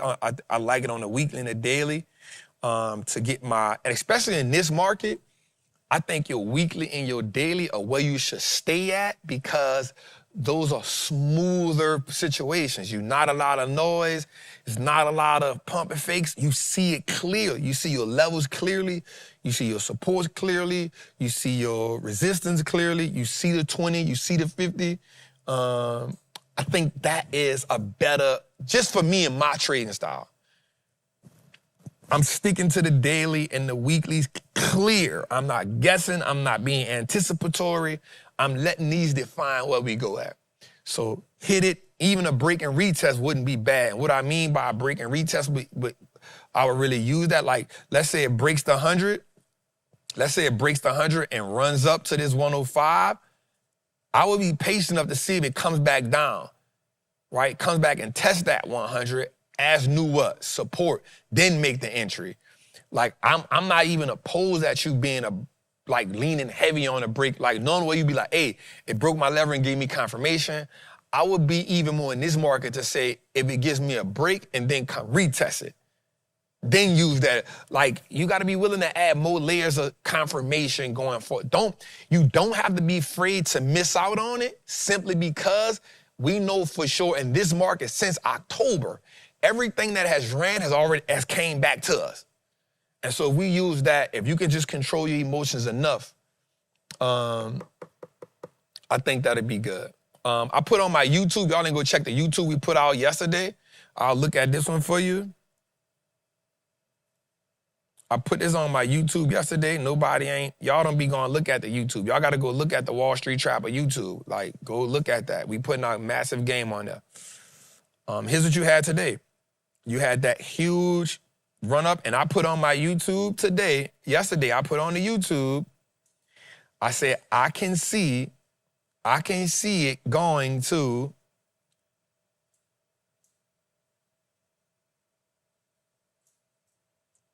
let me open it up so y'all can see it.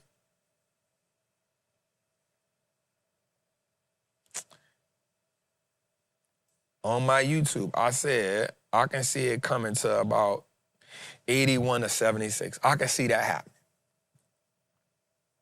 I can see that. It came down to about 95 today. It came down all the way. It came lower. And so I can see that. I can see that happening. I can see that happening. Anyway, hope y'all like that, man. Let's get into it. Jose, what we got, man? How y'all feeling in the chat, man? Gotta show them the money. Gotta show them the money, bro. Okay, can't get out here without showing them the money. So definitely, man, let's go. I've been in since 22. Let's go, man. Let's go, man. You're gonna come join that Patreon. Come join that Patreon, man. We got a lot going on. as far as just if you are in the top tier, how do you find the right support and resistance levels? Man, shoot, that's the key level. That's why you definitely need to be in, make your first trade. That's essential. You know what I'm saying? Also, we're going to have a chart class. Like I said, if you're in the top tier execution lab in the Patreon, we do have you get the charting class, you get the trade audit, and you get the Q&A. And if you're in the Master of the Triple Beam, you get the Q&A. So we having them touch points, so come lock in. All right, let's get to it, man. Let's look at the money, man. So, again, we talked about tech having a push, which was really good. Elise texted me and said, that sounds like another domain name. I want to look at something before I get on here right quick. ORC. All right, so Oracle is up $14 after hours. They beat. So I'm expecting software to maybe have a push tomorrow. I'm expecting tech to probably have a push tomorrow. I want to see how that works out. Can we retake the 2-day? Hell yeah. Man, you can take it as many times as you want because the more times you take it, the better you get at it. So 100%, and you get the workbook. So anyway, let's get into it. So we got AMAT, that AMAT play is down. We got that out to July. Today, our CVX play, we got in this play Friday. It was up big, and then yesterday and today it just sold off on us. So kind of got sold off out the gate. So it kind of was just, it ain't went nowhere all day today. Kind of just sold off on the gate, out the gate for us. We was up $7,000. And then, like I say, that tweet happened, and then we just sold off out the gate. But we got in there like 186. So 186, 187. So I think we'll be all right on that. We got it to September, so I'm not really mad at that play. I like my gold play.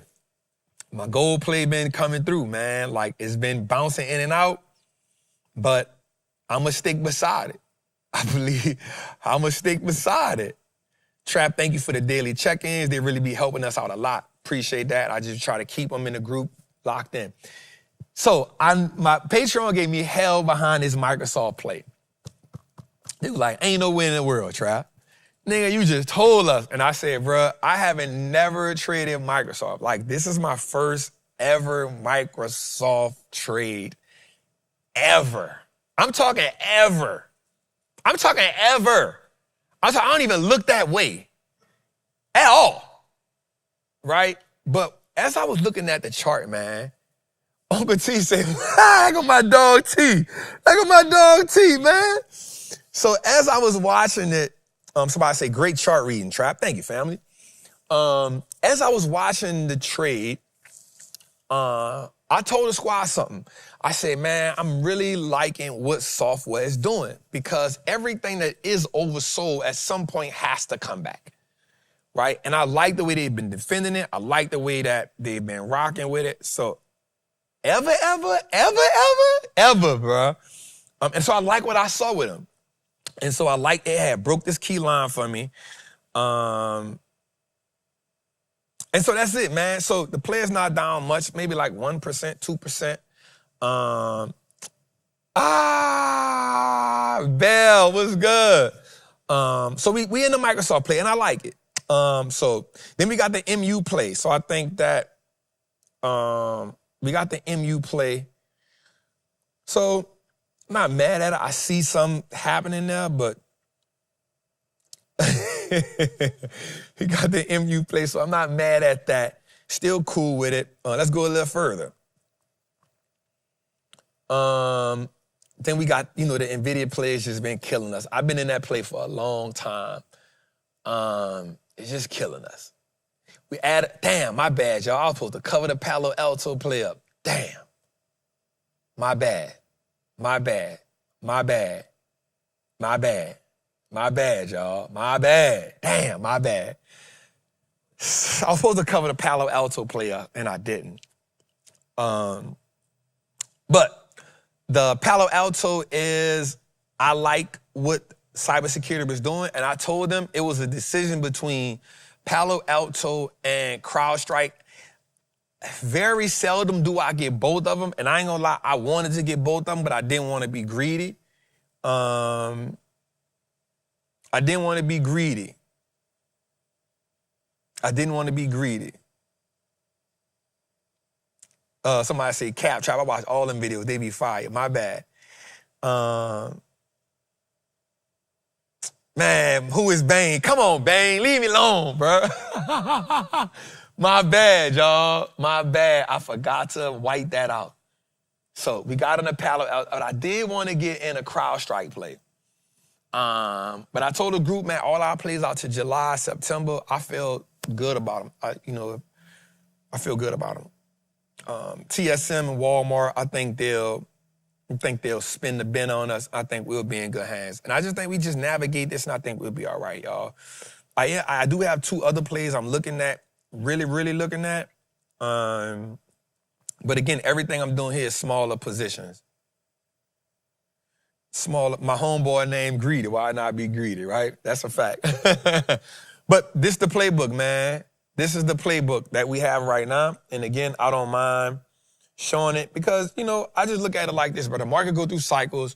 We got our plays out to like July, September, and I think we'll be good. I think I got 2 more plays I'm looking at. We going smaller with the positions. Again, like I told Rob today, SB Globe, my bad, bro.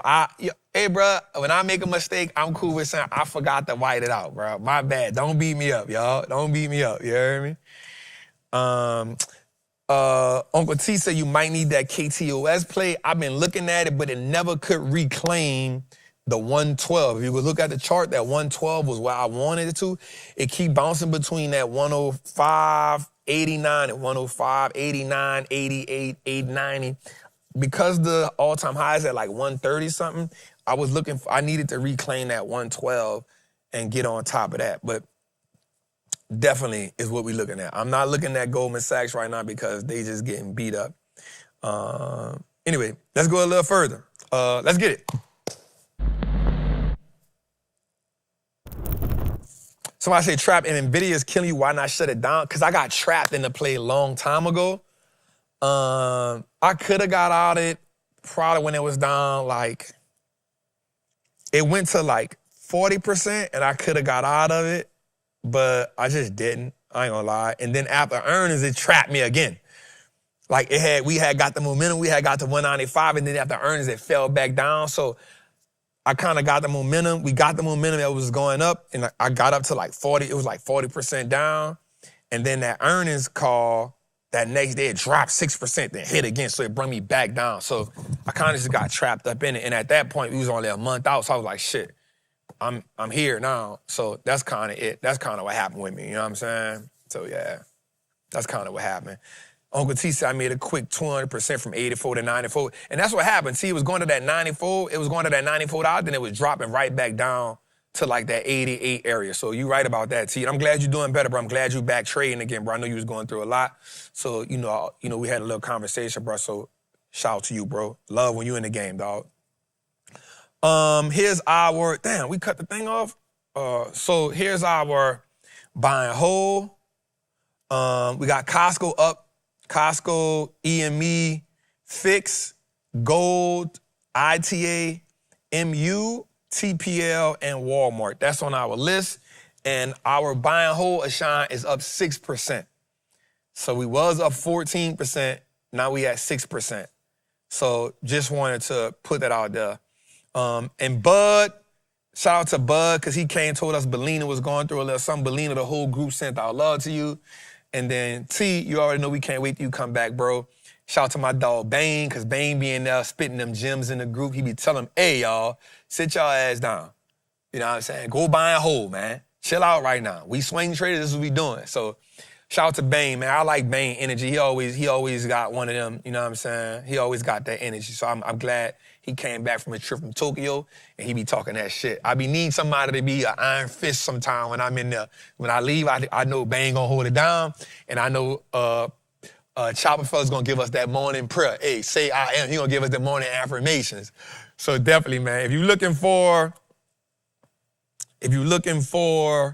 shout out to Nate the Great, because he be in there maneuvering as well, and the dude Tony be giving key insights, man. So if you looking for that type of group, if you looking for that type of culture, if you're looking for a group that's gonna help you navigate the game, that's gonna make you check your emotions,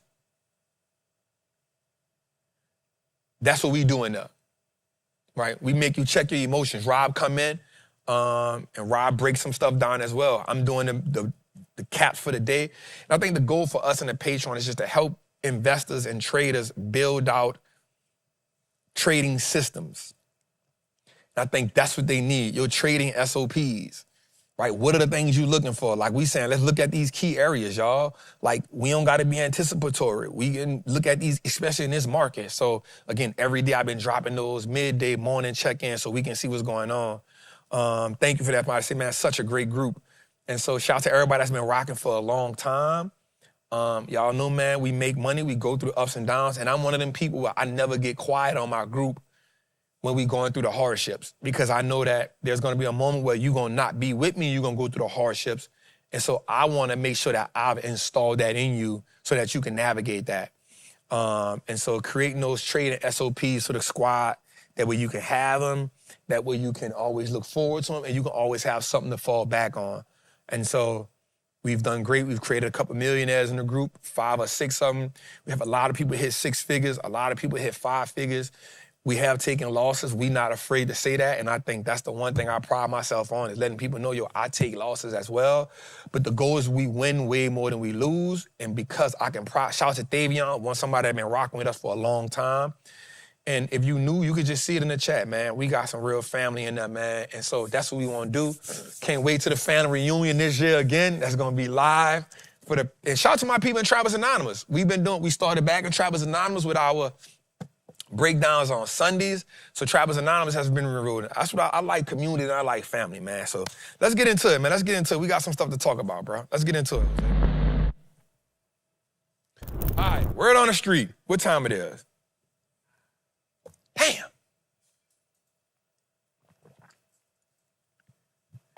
How the hell you let me do that? You was going crazy on the charts. Yeah. All right, let's get it, man. So Iran has now added another leg to what they're doing. They have started laying mines in the Strait of Hormuz. So they're saying, all right, y'all want to come with these Navy ships? Guess what? Since we can't attack America from way off far, we're going to attack the UAE, we're going to attack Saudi Arabia. They're not going to mess with Kuwait, but we're going to UAE, because, everywhere where America has bases at, we're going to attack them bases. And if you think you're going to come through this Strait of Hormuz with these Navy ships, I want to see you navigate these landmines, these water mines that we putting out here. We dropping a lot of them. And what that's causing is now insurance companies, we talked about this before, are saying, hey, we can't go through there. We can't go through there. And so insurance is not doing that. And so it's going to get real. It's getting tougher. I will say, I think that this may be one of them ones, because this is essential for 30% of the world's oil supply to fly through here. So this is going to be essential. So let's go. Let's check this video out. Iran has begun laying mines in the Strait of Hormuz. This is according to 2 people familiar with the matter. It's another major complication as the world's top oil exporter warns there could be, quote, catastrophic consequences for oil markets if the conflict keeps disrupting ship and oil tanker traffic through the strait. He says beyond upending shipping and insurance, the ongoing disruption could snowball, threatening aviation, agriculture, and other industries. A short time ago, the White House repeated President Trump's promise to provide government-backed insurance as well as naval escorts to keep tankers moving. So far, those shipping companies are resisting traveling through the region while the fighting goes on. Nah, Trump is doing something, where he's adding insurance to what's going on. But I'm not gonna lie, bro, like some stuff can be avoided. But, you fighting somebody that's with the smoke. You fighting somebody that's with the smoke, bro. You know what I'm saying? And they're like, bro, like, you killed our leader. And if you think you killed our leader, and if you think we're gonna just like let that go, like they like, we don't wanna communicate. We won't show y'all that this is what we doing. And I think America gonna find itself in one of them situations like Russia fighting Ukraine, where you be like, damn, we in a dog fight. You know what I'm saying? Like, not saying that America can't win, but it's like, damn, at what cost? You know what I'm saying? Like, I remember I was talking to my uncle a long time ago, and he told me something about relationships. And he said,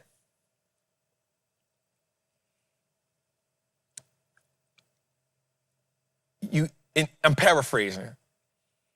There's so many ways you got to pick your battles, but like, yeah, you can win an argument with your wife, but at what cost? You know, like, yeah, you can give her all the facts and all the truths, and you probably can overpower her with all this, but what is it going to cost you? You know what I'm saying? What is it going to cost you? And so I think, yeah, we got the force to win it, but what is it going to cost us? You know what I'm saying? What is it going to cost the American people? Because as oil starts doing what it can do, we looking at the market, yeah, but I saw oil at $3.50. I mean, I saw gas at $3.50. Regular. I had to put the Bentley up. We ride in the Escalade. At least we could go in the middle. I do the middle. And so, even when we think about yesterday when Trump said, you know, I think the war is almost over. That's not what Iran saying. Iran, like, we want y'all out of here. And you got to remember why he said that. You can be aggressive as you want until the market starts saying you tripping. So remember last year, April 9th, what happened? Bond yields hit 5%. The same day bond yields hit 5%, hey, we're going to suspend the tariffs for a while. Bond market talking, same thing. That oil hit $120 a barrel, and then Iran said, we willing to let it go. We willing to be here till it hit the 200. Bro, you know what $200 barrel of oil would do to the American economy? Bruh, I'm talking about fast. You talking about paying somewhere between $6 for gas. That's what $200 a barrel of oil does to the American economy. And I'm talking about fast. I'm talking about not later on, not a lagging indicator. I'm talking about, $200, gas $6. $6.50, $7. Fast. I'm talking about the day it hit. As soon as it hit, the price at the gas station changing. That's how important this is. $200 barrel oil cripples the American, especially because we already fighting inflation.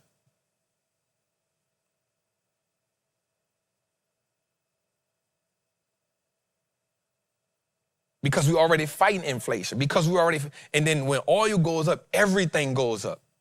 So now they gotta not go through the straight. Now they gotta go another way. That's gonna cost more. A lot of things happen with that. So $200, and Iran say, we willing to go for $200. They doubled down and said, we willing to do this for 5 years. As much, we not ready for that. I'm gonna be real with you. Again, we can win, but at what cost?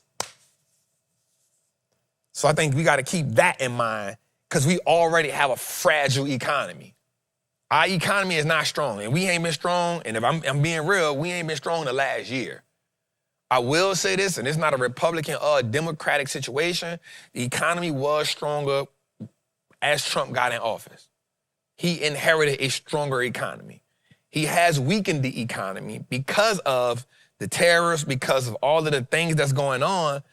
The economy has gotten weaker. And we as people, it ain't nothing I'm saying. You can look at your checking. You can look at what you spending and see that.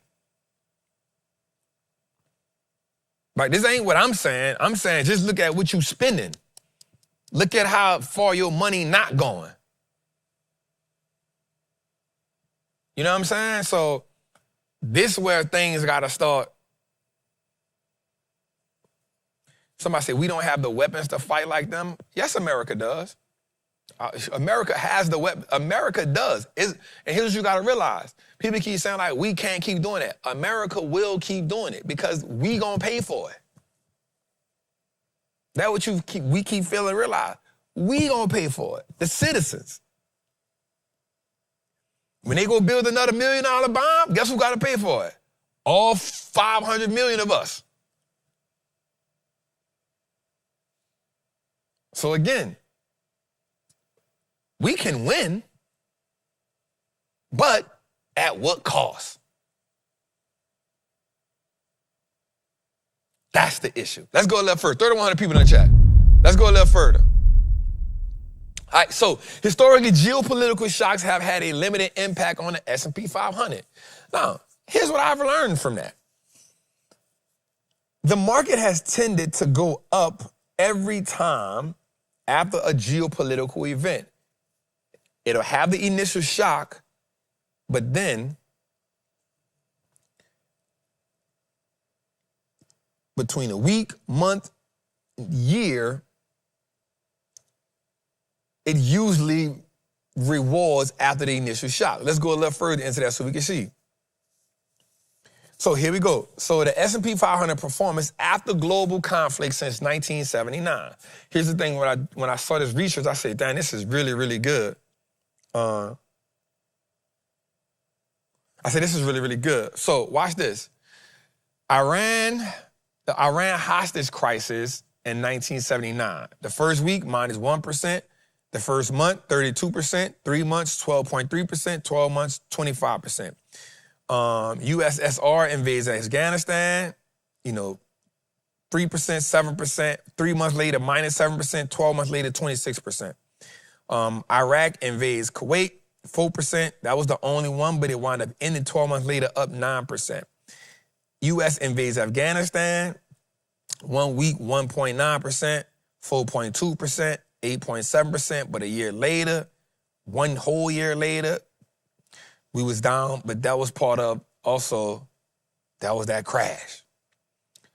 U.S. invades Iraq, 1 week, minus 0.6%, then up 2.2%, 13%, 27%. Russia invades Crimea. You see that all the way across the board.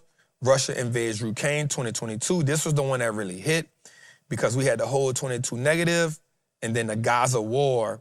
So you see in most cases, except for 2 of them, even a year later, everything was positive, right? Even 3 months later, except for 2 of them, everything was positive. 1 month later, everyone except 1 was positive. So I'm saying all that to say that we got to be willing to endure the game. And if we can endure the game and just say, hey, bro, like, let's just navigate. Let's see what the system has. Let's let the market pan out. We understand the environment. And once you understand the environment, how you play it, everything else matters after that. So let's go a little further, man. So since 1928, the U.S. stock market has risen 94% of 10-year periods. Patience wins. Let's go a little dig into that. Right, and here we are in March. So February did what February was supposed to do. Here we are in the beginning of March. March is typically a better month, almost going up 0.5%, a little more than 0.5%. April being one of the better months. May being a selling May go away. Come back June, July. And July is typically the best month. August, and then you get the heavy September, and then we build out through the end of the year. So we 1 week into the month, 10 days into the month. Let's see what the month has to bring. So far, January did what January was supposed to do. February did what February was supposed to do. Let's see if March shows up the way March is supposed to show up. But we don't have to rush it. We can sit back and relax and see. Now, remember, we got a lot going on. And also remember, you got the new Fed coming in May, late May, early June. So let's see.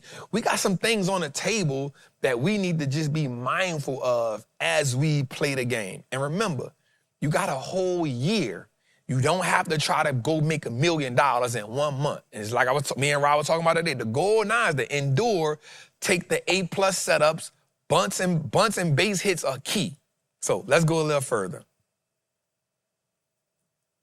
Historically, stocks go down 5%, and snapshot this if y'all need to.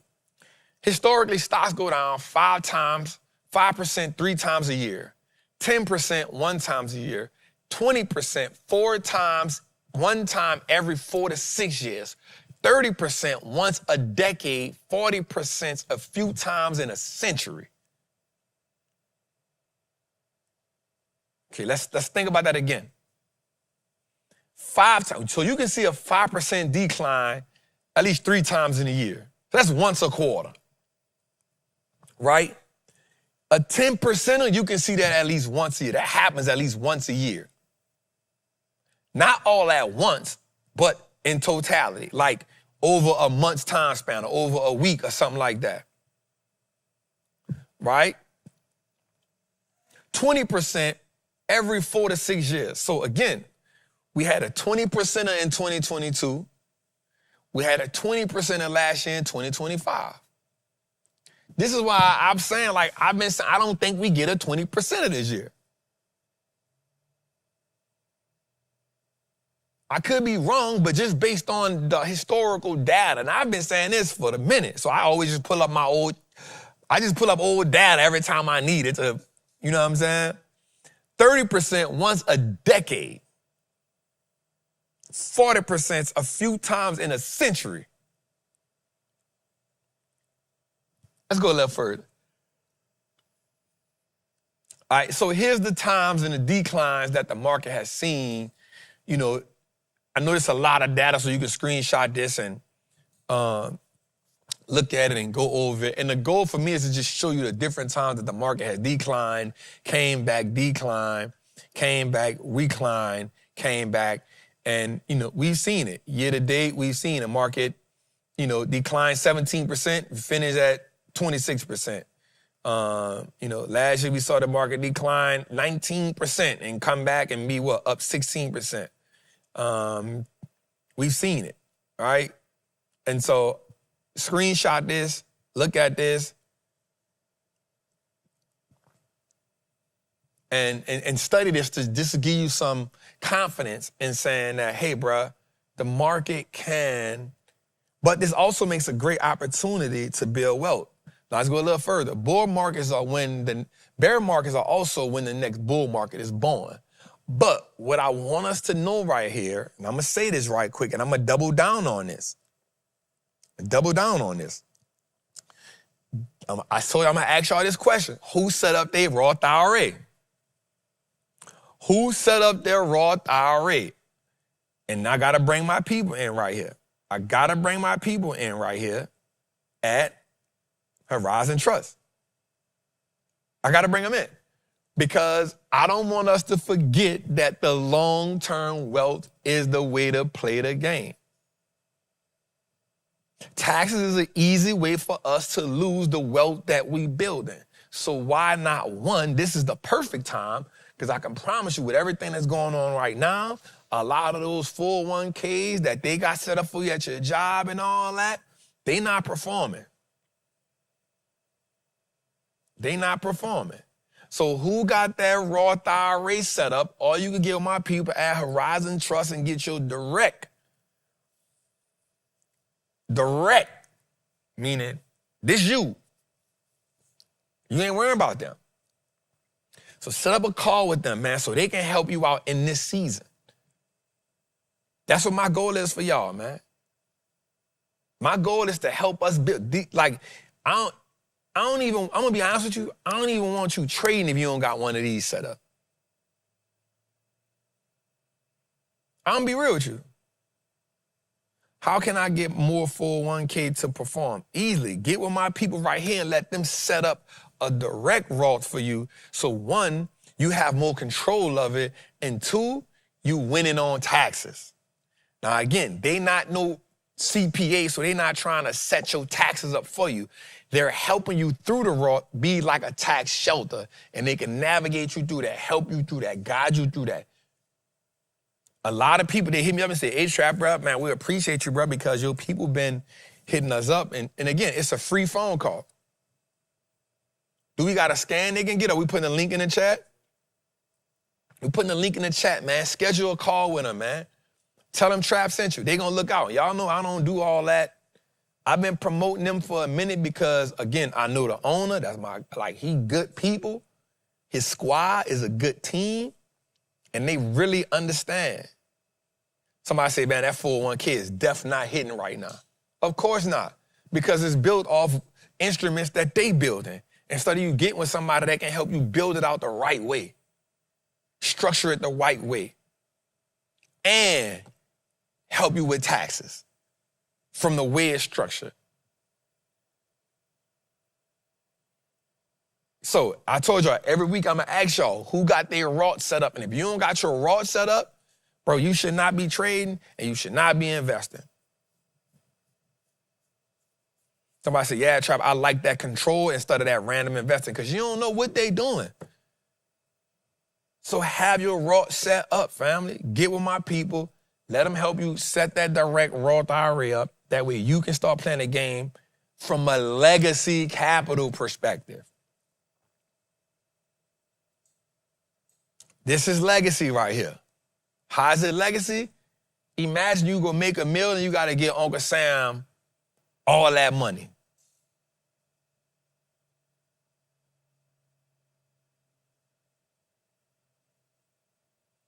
So get with them, tell them Trap sent you. I promise you, it's going to be a game changer for you, man. Let's go.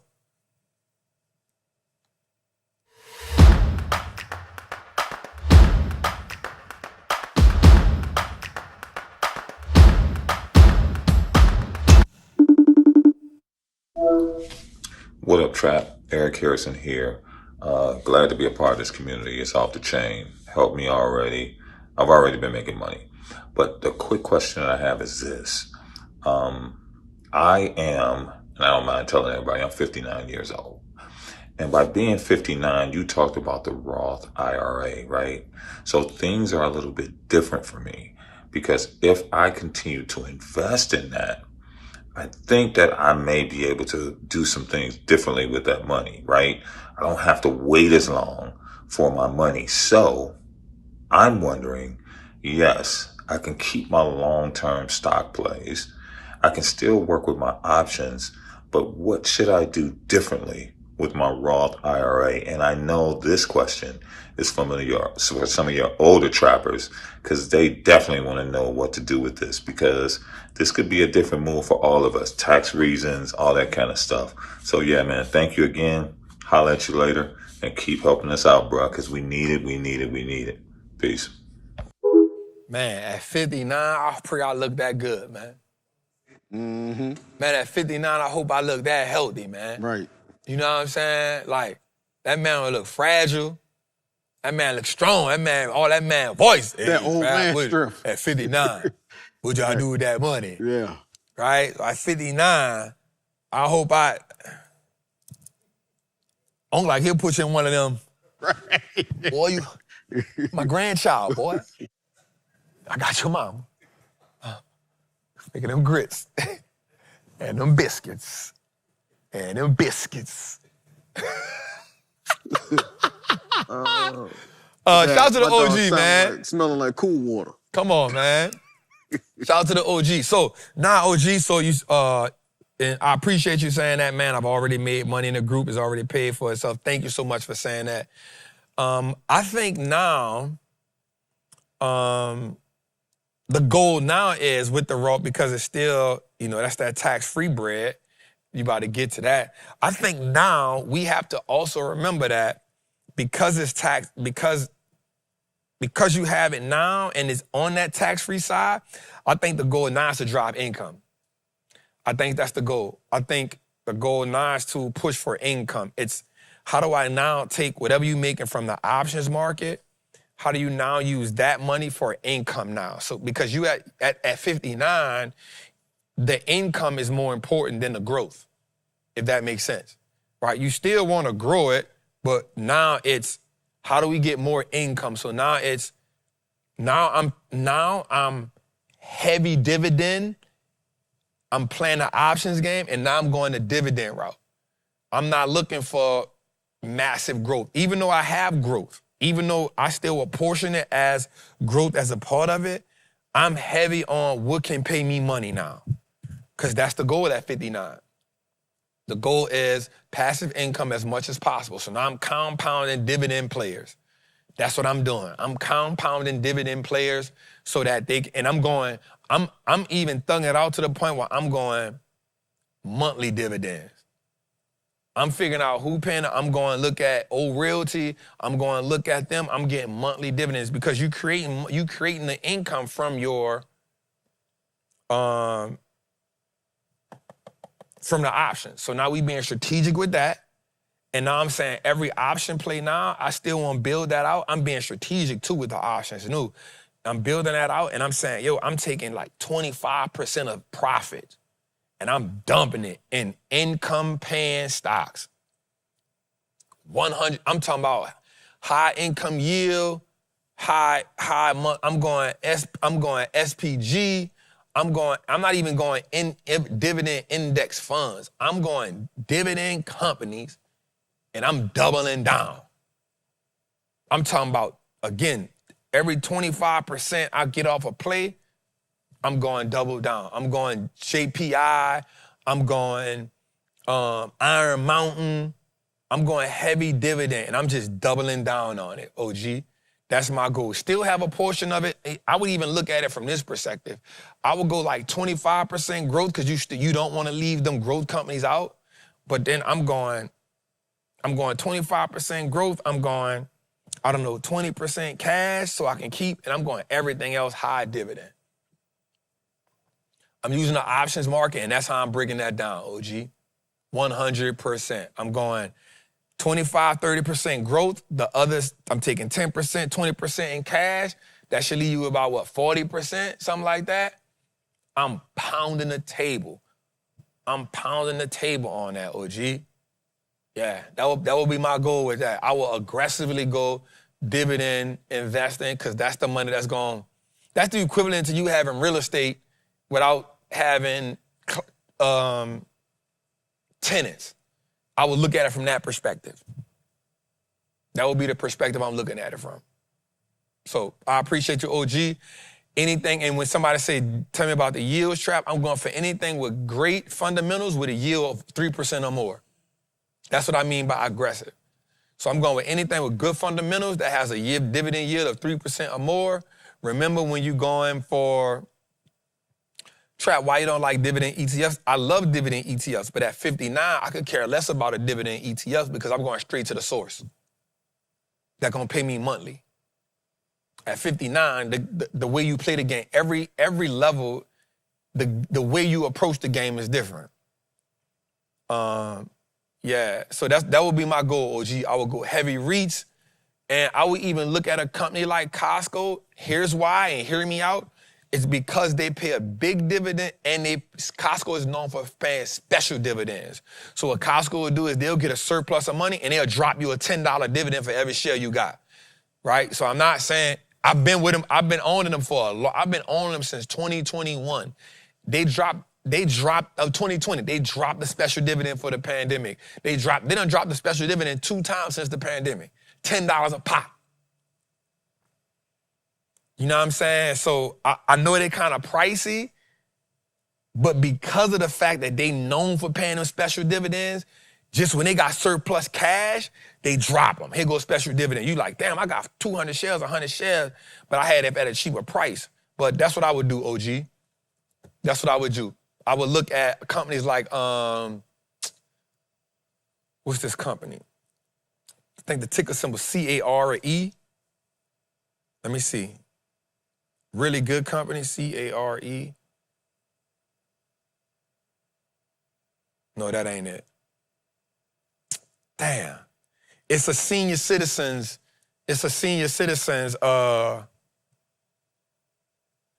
REIT. I can't think of the name of it. It's on the tip of my tongue. I can't think of the name of it. It's a senior citizens REIT. Damn, I can't think of the name of it. I will also look at Pure Storage. That's a good one. I would look at IRM, which is Iron Mountain.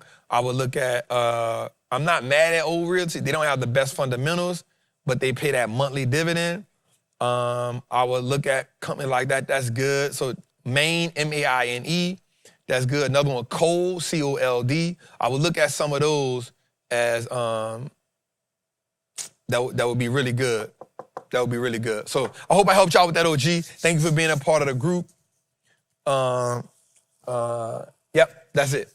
I don't like Well Tower, and I don't like, the Well Tower is good. I don't like American Tower. So Well Tower, not mad at that. I'm not mad at Well Tower as well. I mean, let's go, man. Let's go a little further. Certified Trap of the Week, Annie, I think we did this one before, right? Annie Malone, right? Annie Malone was an American entrepreneur, chemist, and philanthropist who evolutionized black hair care and became one of the first American female millionaires in pioneering work in beauty, education, and business, empowering thousands of women and helped shape the modern cosmos. She was against Madam C.J. Walker. That's who she had beef with. Her and Madam C.J. Walker was beefing. She said Madam C.J. Walker stole her recipe. Madam C.J. said, "You a bad lie." But she went through a lot to hold her name. But yeah, let's check it out. Bro, we did this jump on The Erased episode 13. Empire of Annie Turnbow Malone, the original black hair care millionaire, who built a fortune 15 years before Madam C.J. Walker, only to be robbed by the IRS and written out of history. This is the uncensored story of how a chemist without formal training invented the black beauty industry, funded the Tuskegee Institute, and saw her legacy systematically destroyed. In 1900, Malone invented the first lye-free hair straightener for black women, using her chemistry knowledge to create a safer alternative to corrosive products. By 1910, her Poro brand dominated 90% of the black hair care market, with a sales force of 75,000 plus agents, making her America's first documented black female millionaire 15 years before Walker. Malone's Poro College, 1918, wasn't just a factory. It was a self-sufficient black economic zone with job training, 500-seat theater, and funding for HBCUs. The compound's success drew threats. Local white competitors lobbied the IRS to audit her, while black newspapers called it a black Wall Street for beauty. The IRS weaponized tax laws against Malone, claiming she owed $400,000, which is equal to $7 million today, in back taxes despite meticulous records. In 1927, they seized and auctioned Poro College for pennies, handing her life's work to white investors who rebranded her formulas as Luster and Dark and Lovely. Malone trained Madam C.J. Walker as a sales agent, but Walker later copied her formulas and business model, leveraging lighter-skinned models to appeal to white investors. Malone never publicly disputed Walker's claims, focusing instead on funding orphanages. Yet Walker's marketers rewrote history to frame her as the first. After losing Poro, Malone quietly funded black orphanages and colleges, including a $25,000 donation to the Tuskegee Institute. Her original recipes were stolen and allegedly patented by L'Oreal, while her name was scrubbed from beauty history until the 2000s.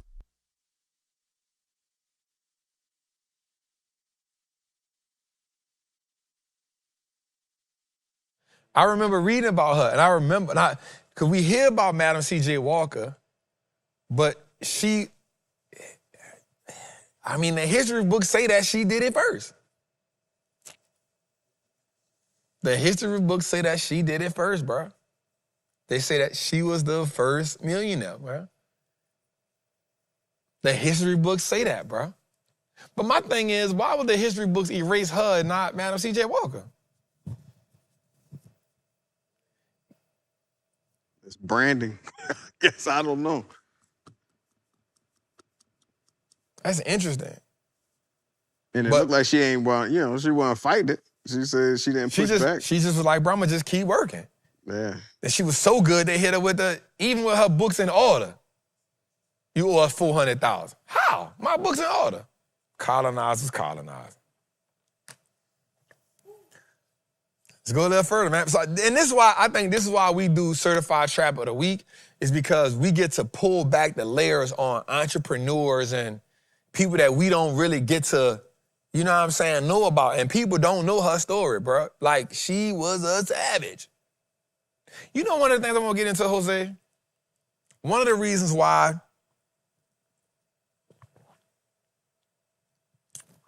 I really want to go get 100 million, bro, I want to shoot movies, bro. Mm-hmm. Mm-hmm. And I want to tell stories like this, bro. Those forgotten stories or the ones we And I just never want to knew. tell them, bro, like how Tyler Perry did with that 666. That was a really good, like, to me, that's probably, I'm going to be honest, I think that's the best thing he did. That 666, Yeah, yeah. that was, the production on it, the way it was. And nothing against TP. He from the city, so I ain't mad. But I think that was probably, from my perspective, his best work.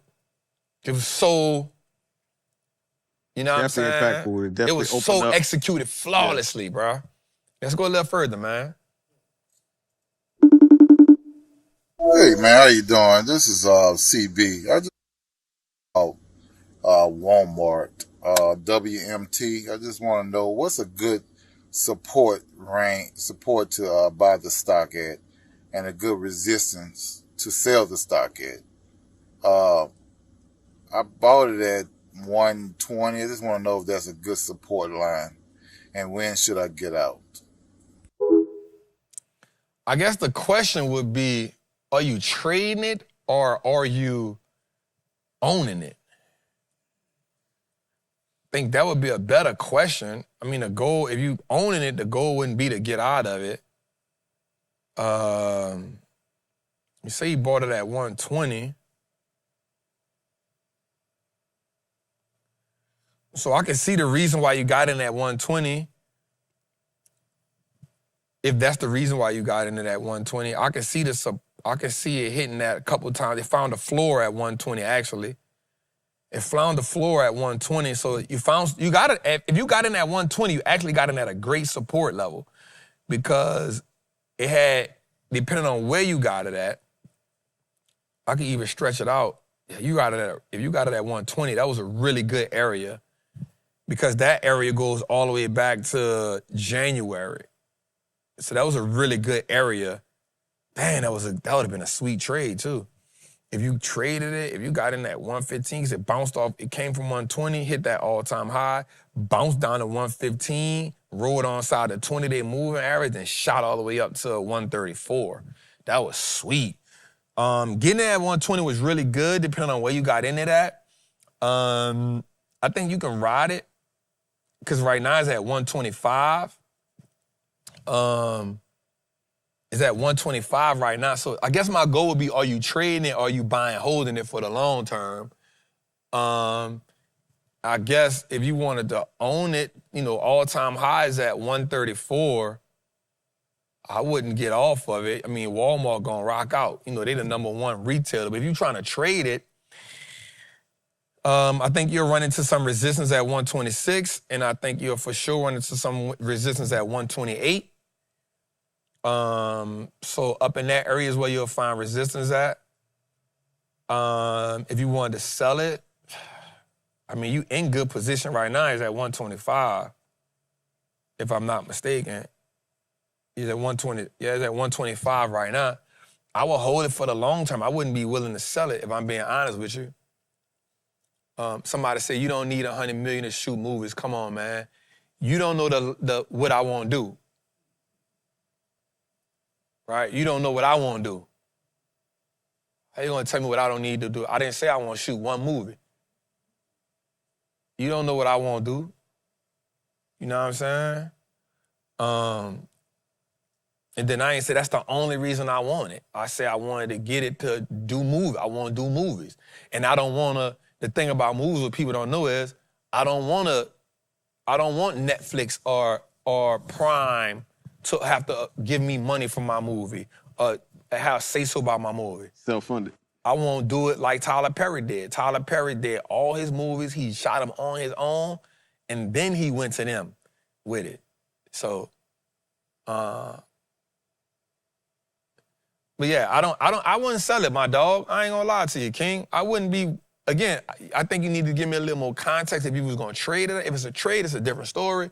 But to buy and hold, bro, like, I wouldn't sell it, bro. I think you can find some good support again at 120. I think that's your support level again at 120.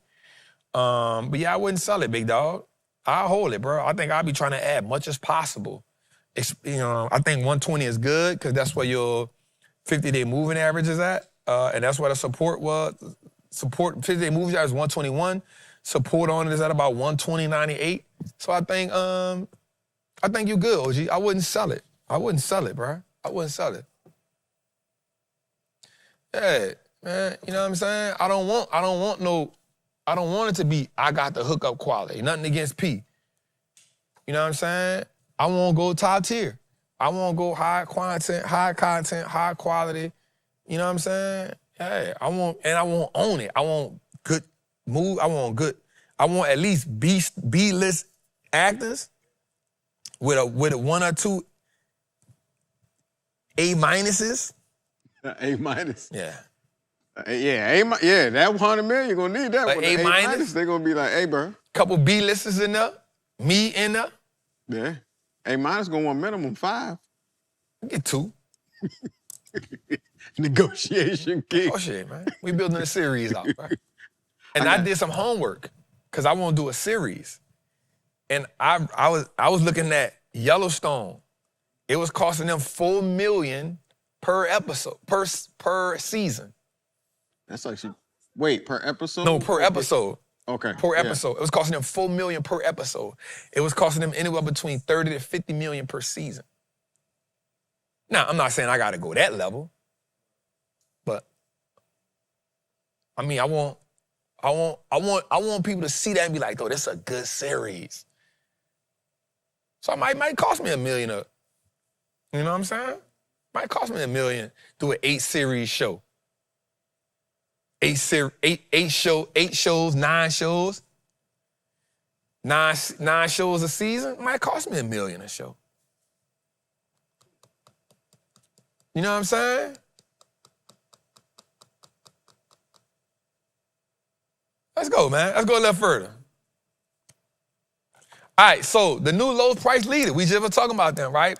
Recent Consumer Reports survey comparing grocery prices found that some retailers are now cheaper than Walmart, which was used as a pricing benchmark. Warehouse clubs took the top spots, with Costco averaging about 21% lower prices, and BJ's, something I always been talking about, I be telling y'all, BJ's, wholesale club about 21% cheaper than Walmart. Discount groceries also perform well with, I always pronounce this wrong. I don't know, man. LD. Little? Bruh, I say, Benson is saying Lidl. I say Lidl or Little. I thought it was little. Yeah, little. Coming in about 8.5% cheaper, and Aldi about 8.3% cheaper.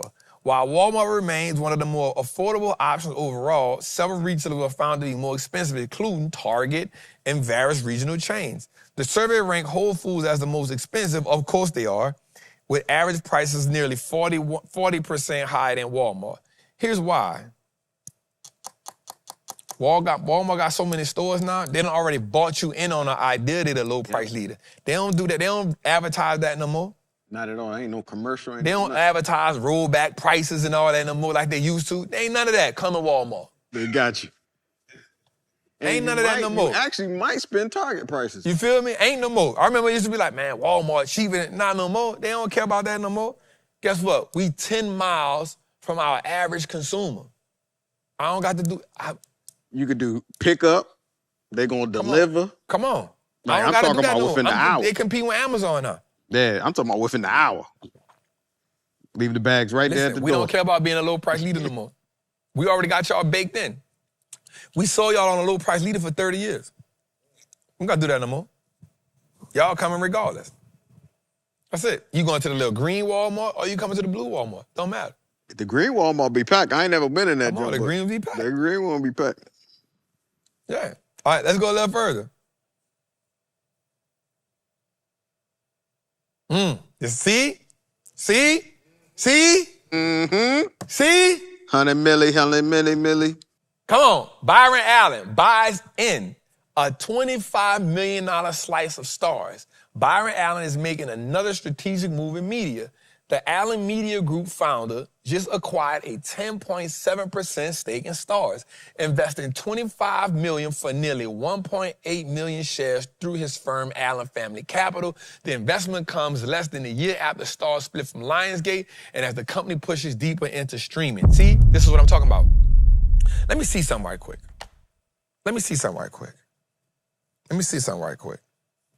How old is 64 years old. Legacy Capital. About what? 8, 9 years ago, he bought what? The Weather Channel? Media.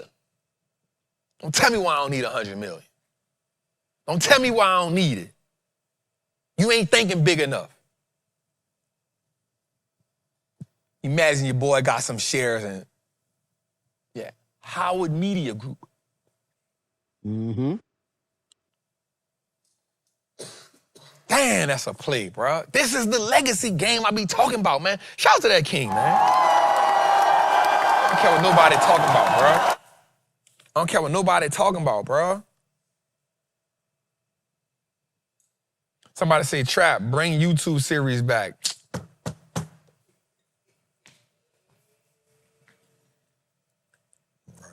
I feel it too right now. You know why? Because can I be honest with y'all? Can I tell y'all something? Right now?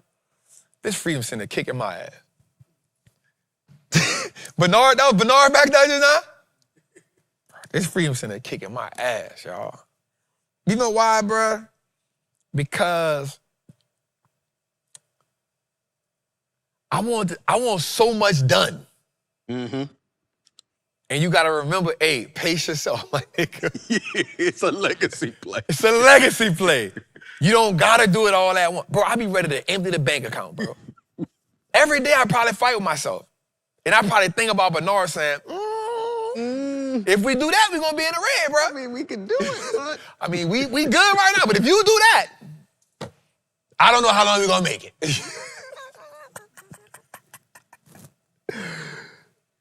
Bruh, it's so different when you have to, so let me say something, bro. Like, it's so different when you got to transition from hustler. Watch what I'm about to say, bro. From hustler to entrepreneur to visionary founder. That's 3 different phases. Hustler to entrepreneur is one thing. But entrepreneur to like founder visionary, bro, we really got 14 people on payroll. There's 14 people on payroll, bro. This building is not a light development. Right. But I signed up for it.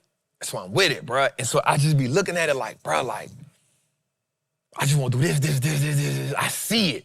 And I think the one thing I got to keep, watch this, bro. The one thing I got to keep selling myself on is I see it. The one thing you got to keep selling yourself on, I see it. So, bro, I've been studying like entrepreneurs and the one thing they keep saying, like, no matter how tough it got, I just kept selling myself on a vision. Right? I just keep selling myself on a vision, like, bro, this is what we see, bro. This is what we see, bro. This is what we see, bro. This is what we see, bro. And I promise y'all, let me just paint this picture for y'all right quick. And this is not me trying to, like, this building is more than $30,000 a month.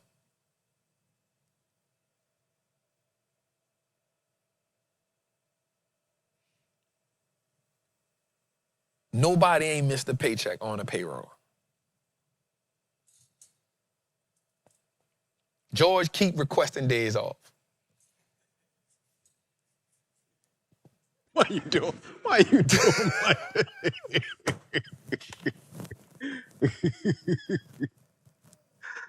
Hey, he said, hey, it's part of the gusto. You gave it to him. Gotta use them. He said, and they don't roll over. But I gotta keep selling myself on a vision. You feel me?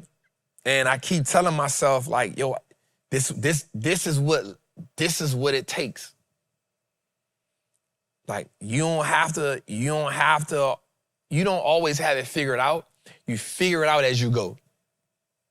And you put great people in there with you. So I'm grateful for the team that we have. I'm grateful for the people that's helping me build it out. I got a session tomorrow with a COO from a big company that just helped me like, hey, here's my vision, brain dump. Let me put it together. Because I'm already thinking about what the next Freedom Center gonna look like. And I gotta reel myself back in.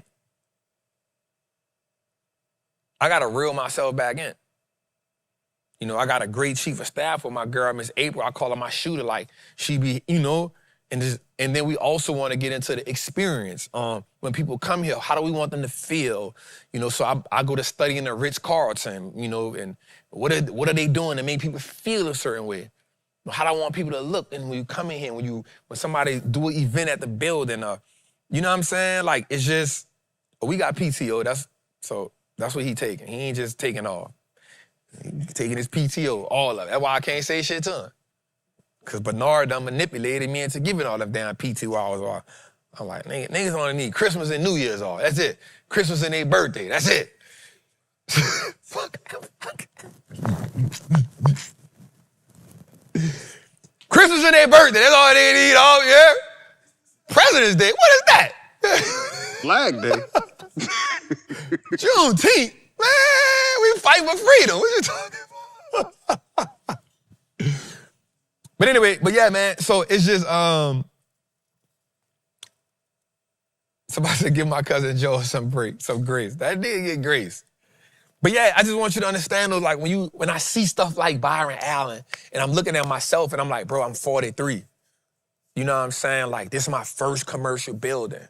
Like, bro, let's just keep enduring, playing the game. Let's keep doing little things. Let's keep putting little pieces to the puzzle together.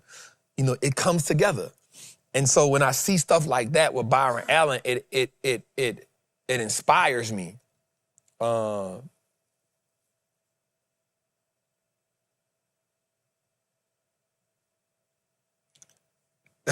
Facts.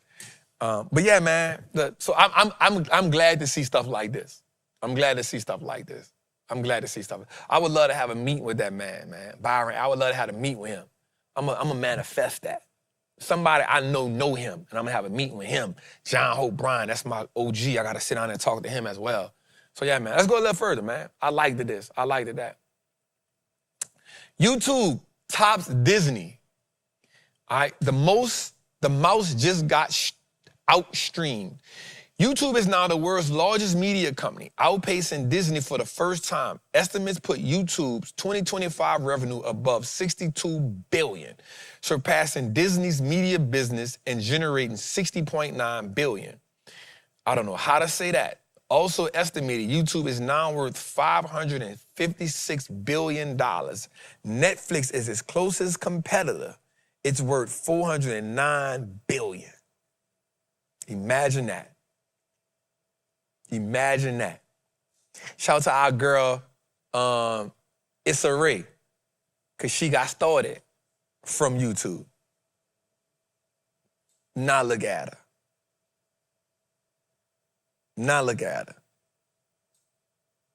Let's go a little further, man.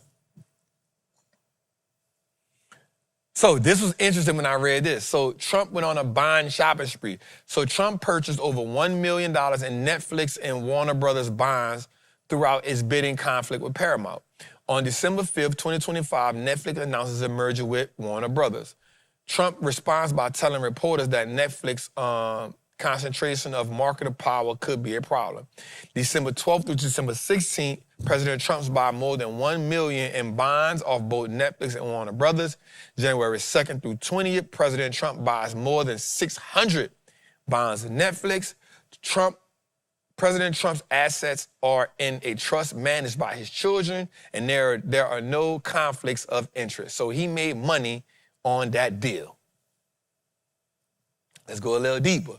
Donald Trump's net worth has jumped from $2.5 billion in 2020 to $7.3 billion by 2025.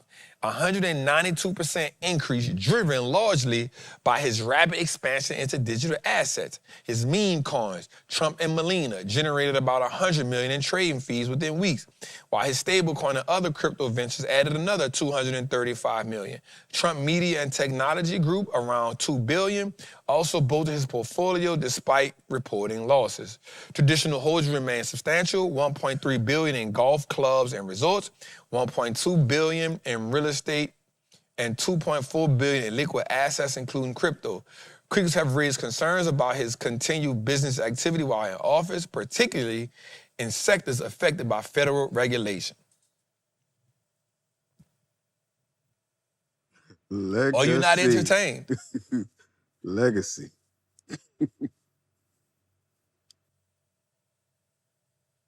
Are you not entertained?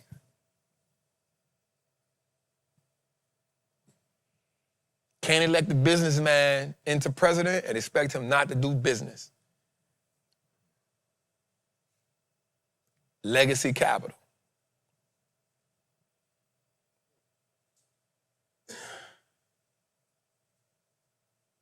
And so what I want us to realize is that we got to start playing the game to win, not just to survive.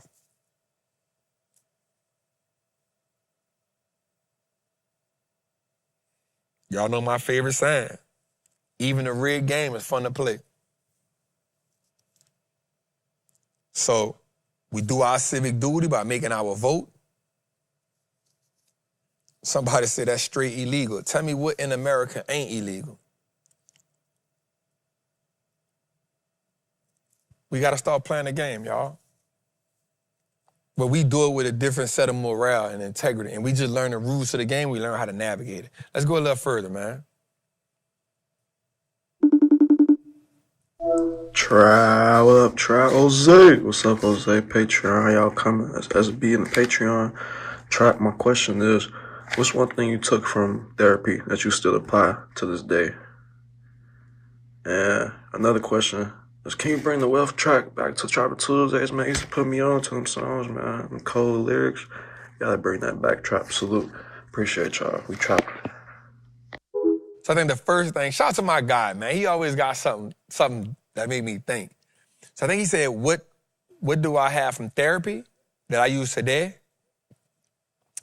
I think I need to get back into the idea. My therapist told me how to ground myself.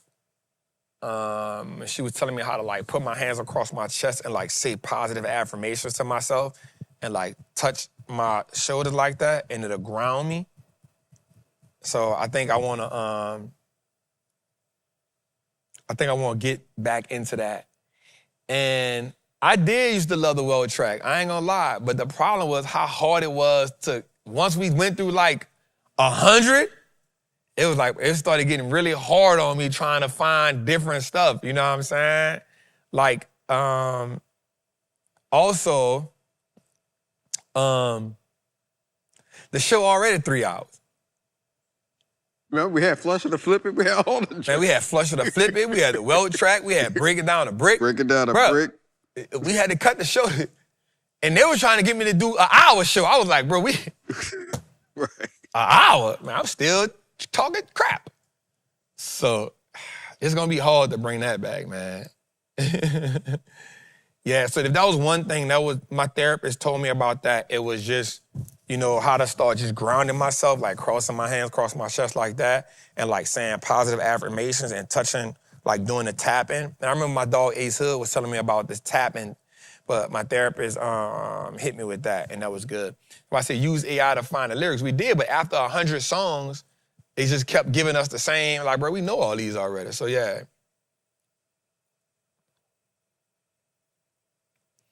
All right, so let's go a little further, man. All right, can you hear me? Yeah. The open source AI grab that could eat the enterprise stack. Bro, this AI is just not stopping. So NVIDIA reportedly developing an open source AI agent platform called NemoClaw that would let companies deploy AI agents capable of handling complex workforce tasks. The firm has begun pitching the project to enterprise software leaders like Salesforce, Cisco, Google, Adobe, and CrowdStrike. The platform will include built-in security tools and work even with systems that don't run on NVIDIA chips. As the company expands its push into AI agents designed to reason, plan, and complete multi-step tasks for business. Tell me why this company not trading at $300 right now, dog. I don't get it. It's nothing that they can't do. It's nothing that he won't do. But Trap does use AI. We just don't know about it. I ain't gonna lie. I don't really use it that much. If I'm being honest with you, I might use it for like business ideas, like that I be thinking about for the building and stuff, but I don't really use it like talking about it. If I'm being honest with you. Nah. Maybe that's just me, man. You know what I'm saying? Probably Bernard be using it on the tech side, but I really don't be using it like talking about it. But yeah, man. Let's go a little further. Hello, everyone. I have one quick question because I need to be sure. Is this approach safe or considered too risky? My question is, sometimes my capital is not so big, so I need to take the benefit from the option leverage. So instead of taking the share, buy and hold for share itself, I will go with leap option. So the Greeks, theta decay, it will be very low, but I will use the leap option as a leverage. If it's risky, can I mitigate this risk with tight stop loss? This is my question. Oh, man, that's a good question. I think you're doing the right thing. I just think that with the leap, you have to probably bring your stop loss down a little bit. But also when you're using the leaps, the best time to buy leaps, if I'm being honest, is when the market is in panic. It's not doing like green days. It's not doing... One of the things I did a lot of, I bought a lot of leaps in 2022 when the market was down. I did a lot of leap buying when markets down. And actually people used to criticize me for that. You only making that money because you buying stocks when the market down. I was like, bro, make that make sense to me.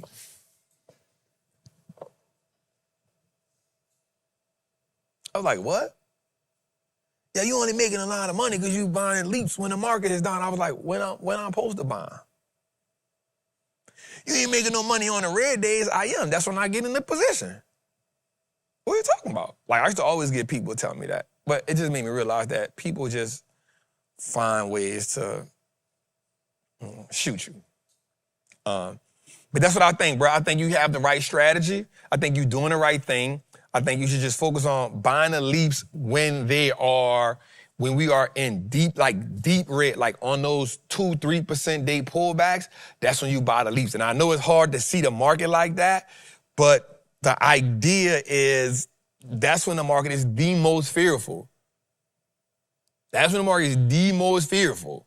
And so I think that's a great time to buy leaps on big pullbacks like that, at least 7-month plays. And then if you're using it just for the capital, you don't even got to let the leap go all the way out. You know what I'm saying? Because once we get the relief bounce off it, you could take some capital off it, trim your position, and then rinse and repeat. So 100%. I like that question. Thank you for that. Let's go a little further. Uber says it will launch Uber Air in Dubai later this year, letting riders book all-electric air taxis directly in the Uber app.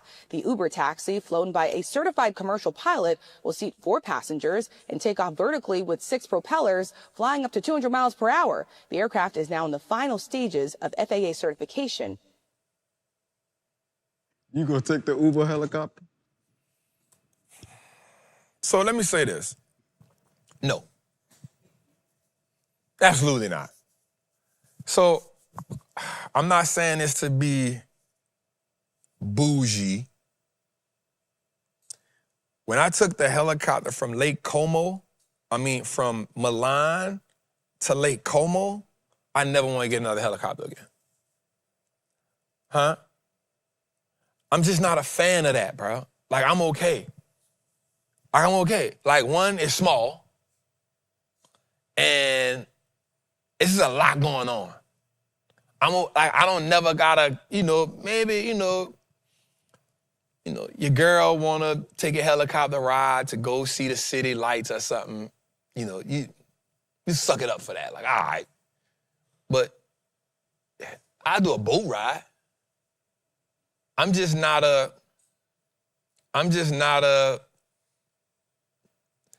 okay. I'm not in that much of a rush. And where they going from Dubai to where?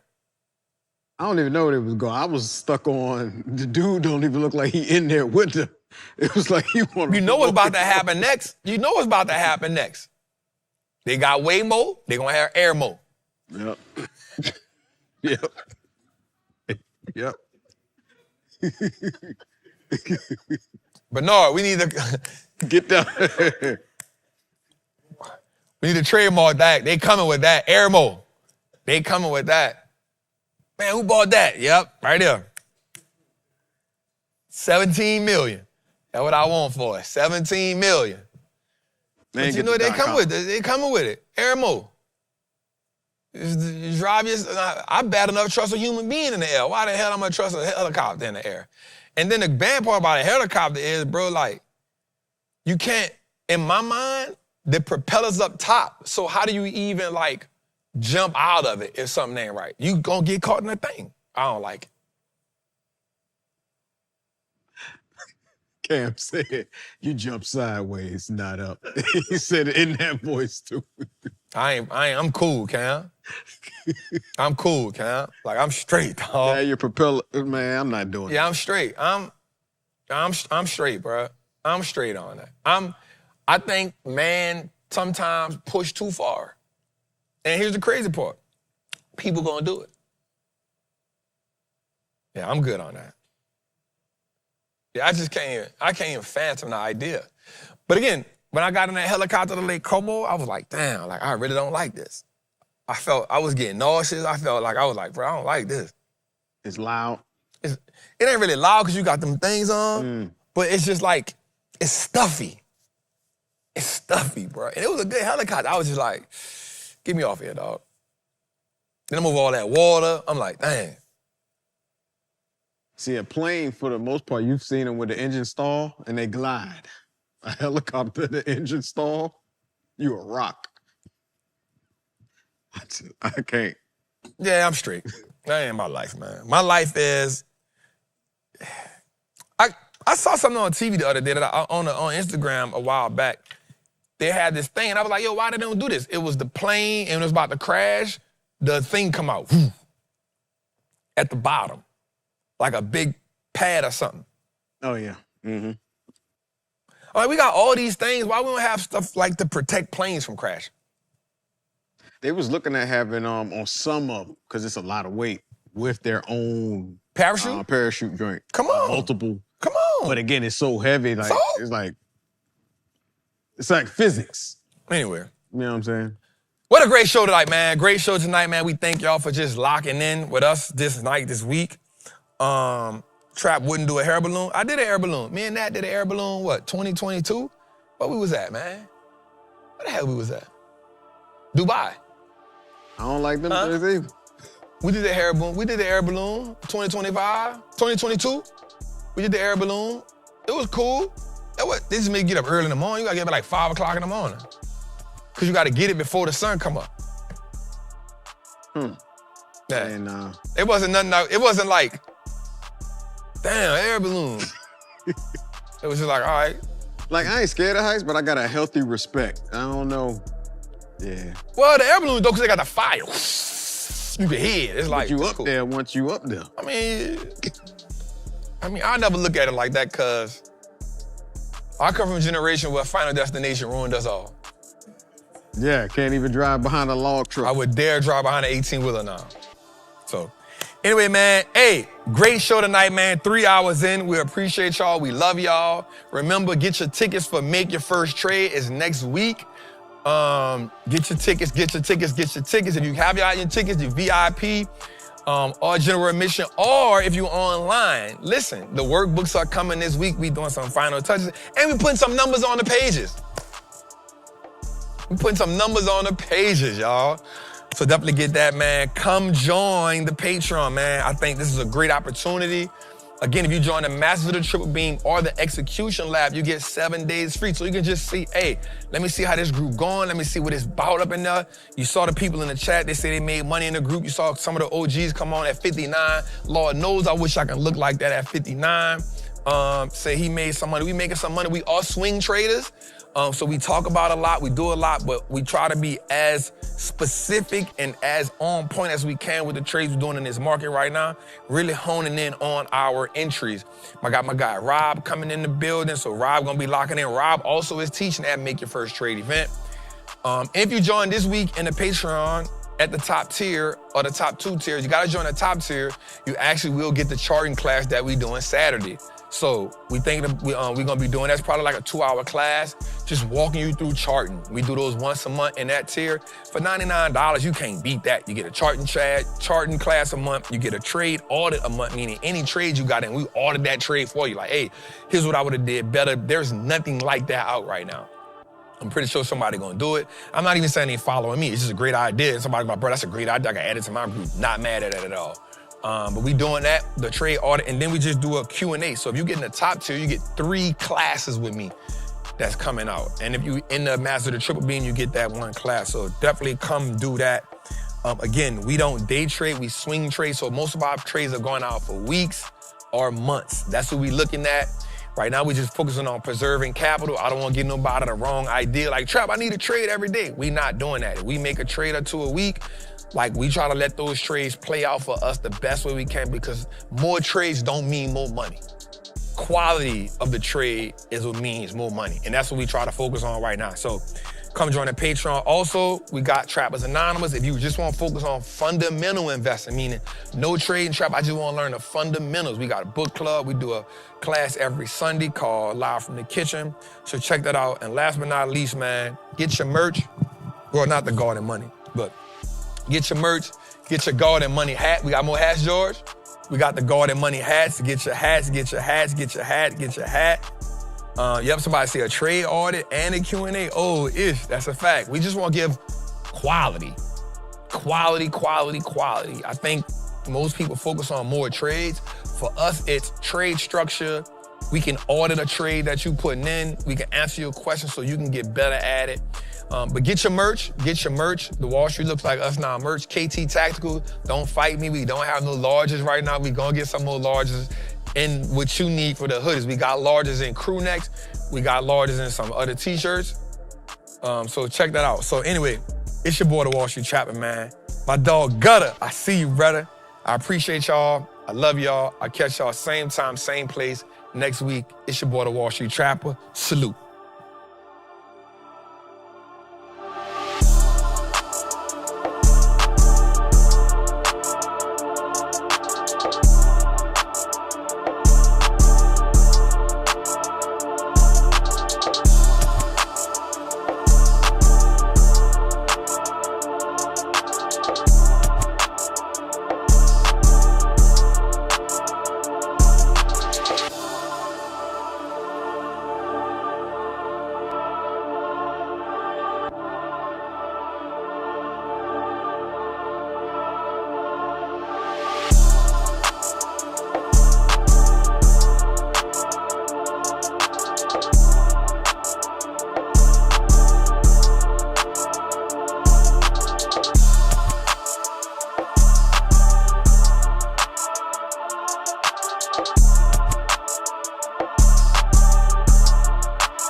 out.